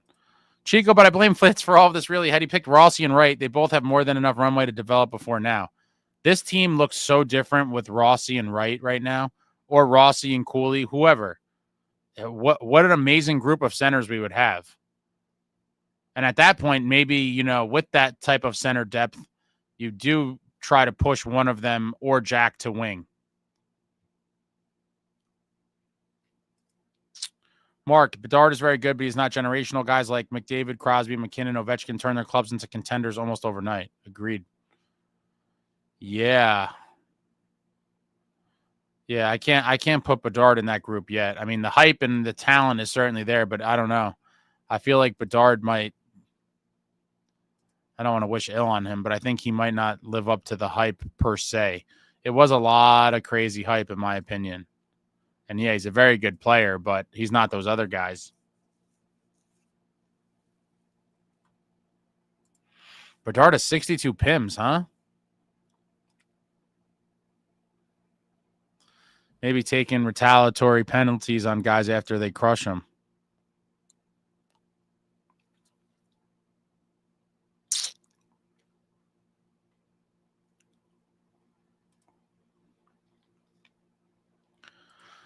Chico, or even just one of Ross or Wright. Fitz can still have one of his dumbass off the board picks as a treat, and we're still golden. It's true. Just one of them makes this team so much better. But the off the board picks with high picks like that, I'm never a fan of that. And again,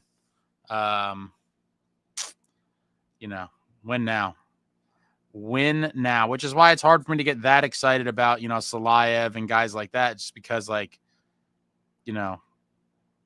what does this team look like at that juncture? Is Nico even here? Maybe he is. Maybe he isn't. I don't know. I don't know for sure. But anyone who thinks it's a given, I think, is nuts. And losing Nico would be severely damaging on so many levels. Mike D. Devils were good on centers in 21. McLeod messed that up. Yeah, it's unfortunate. Losing a player like that for nothing. We've all talked about that plenty of times here on this channel. To have a guy like him, one of the best bottom six guys in the league and a face-off wizard, just plucked from your lineup overnight with no return. You just lose him for nothing, and that's it. That's all she wrote. Bitter pill to swallow. And, fuck. They don't make too many guys like him either. I think he was on like a super cheap deal. He was set to get a huge raise before all that happened as well. Chico Celebrini is going to develop into a player who can by himself win games. I don't see Bedard hitting quite the same level. He just doesn't have the body for it, in my opinion. He's another, I don't want to say, but he's another undersized kind of testosterone lacking individual who I am super skittish of these days. Yeah, I hope that's not the case with 86 Chico. Yikes. Chico, what we overlook about Sid is that he's got the build and play style of a grinder, but the elite generational talent to go with it. Yeah, Sid has absolute tree trunks for legs. Trunks. His core and lower body is super strong, and he trains his ass off. Shout out to Sid. You don't become an all-time great by accident. He obviously had the talent and had the work ethic to match. That guy is busting his ass in the offseason, and as an old man, he's only a little bit younger than me. I believe Sid is 37 right now. I think he's a summer birthday as well, if I'm not mistaken. He is. Yeah, I'm almost exactly 2 years older than him. And he's going to turn 38 this year. And he has 76 points in 69 games played. My God. Yeah, last year he had 94 points, 93, 84. It's absolutely insane how good Sid has been for so long.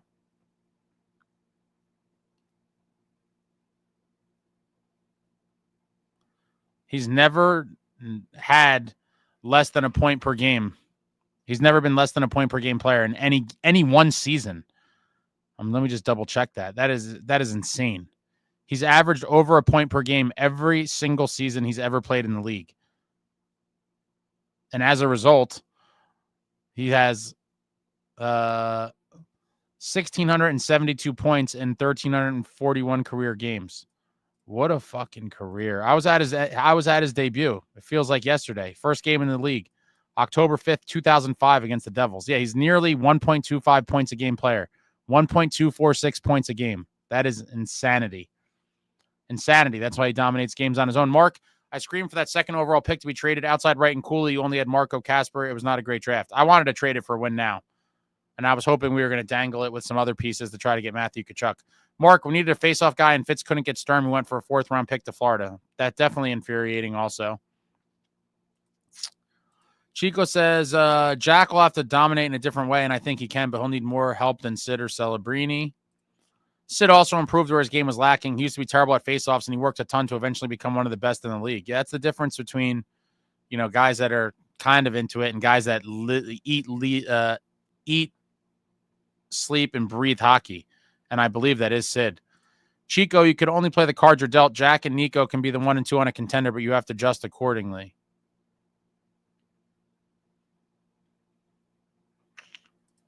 Sidney Crosby's playstyle makes him so versatile in terms of what wingers you compare him and still win. Jack less so. Yeah, Sid is just insane. Completely insane. Jack, Sidney Crosby, Mike Trout, Jalen Hurts, Kyler Murray, Tommy DeVito, Jake Allen, and Damon Severson and me all have August 7th birthdays. Well, you compiled quite a list there, Jack. August 7th, 8-7, huh? That's a lot of greats on 8-7. By Tommy DeVito, you mean Tommy Cutlets and Jake the Snake? Oh, my God, this is crazy. This is a crazy list for August 7th. I might have to have a birthday party for everybody on the channel. Happy birthday to Sid, Mike Trout, Jalen Hurts. I'll take Jalen Hurts off, actually. I hate the Eagles. Sid, Mike Trout, Kyler Murray, Tommy Cutlets, Jake the Snake, former New Jersey Devil defenseman who was trashed by our entire fan base and hated on for so many years when he was here. A guy I always defended, Damon Severson, and Jack McCabe. August 7th. Mark, I like Crosby now more than I did back in the day. The league coddled him a lot. Somewhat.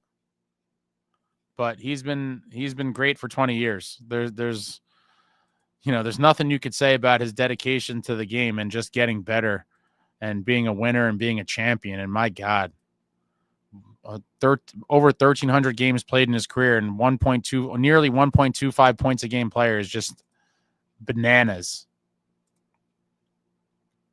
Completely bananas. Man, this game Monday has the potential to be ugly.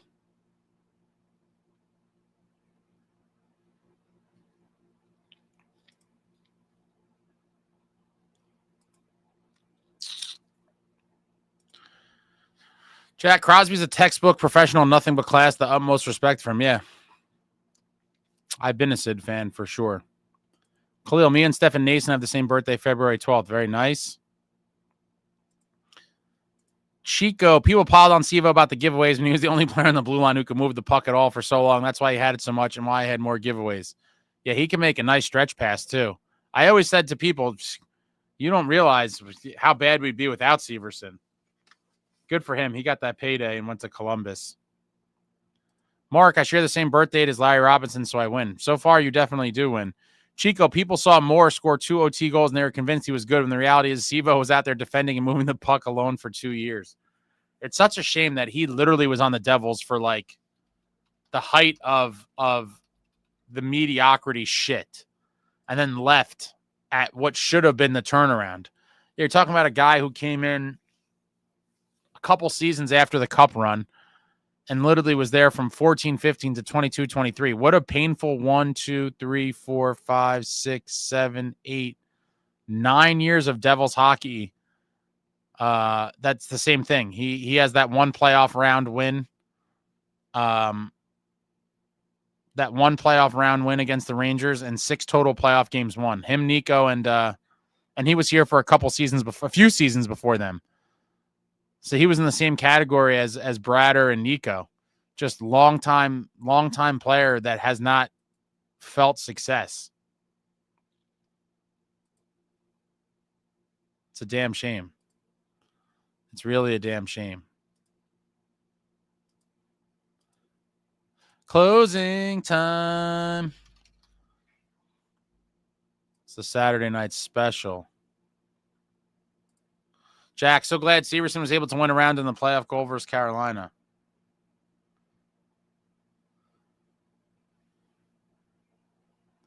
Man.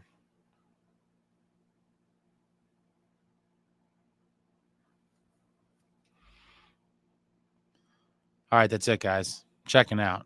Saturday night special. Thank you guys for coming out. The New Jersey Devils lay another stinker and lose a heartbreaker. Another edition of Too Little, Too Late, starring the New Jersey Devils. Too little, too late. What more can I say? Too little, too late. Lose by a score of 3-2. And wow. I'm curious who's in net on Monday. I didn't think Jake played great tonight. I don't think he's the reason we lost, but I don't think he played great. I'm curious. What a shit show. What an absolute shit show this season has become. Just get into the playoffs. It's so sad that, like, I'm just like, just get into the playoffs. I never thought I'd be that guy. Growing up on the Lou days, Lou University, just getting to the playoffs was a guarantee. I didn't have to sit here and wish for that. And now I'm such a defeated, broken human being that I'm like, just get to the playoffs and hopefully we could get lucky. Like, what a terrible just existence. Completely terrible.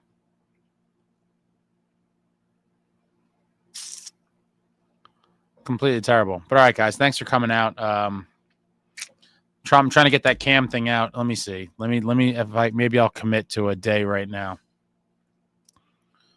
I'll do it on a non-game day. Ba ba ba ba ba.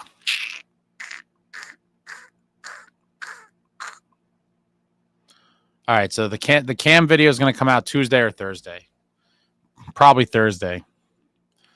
I'm aiming for, Thursday, Cam part 3.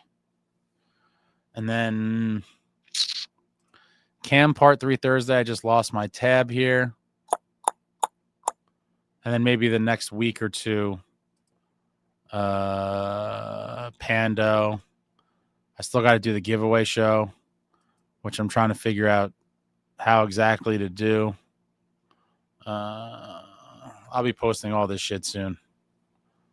Man, what a terrible loss. I mean, when I'm there live, it hurts even worse. But that's it. Devils suck. Hopefully they get their shit together. Hopefully we get lucky, and hopefully we make the playoffs, and hopefully we get lucky in them.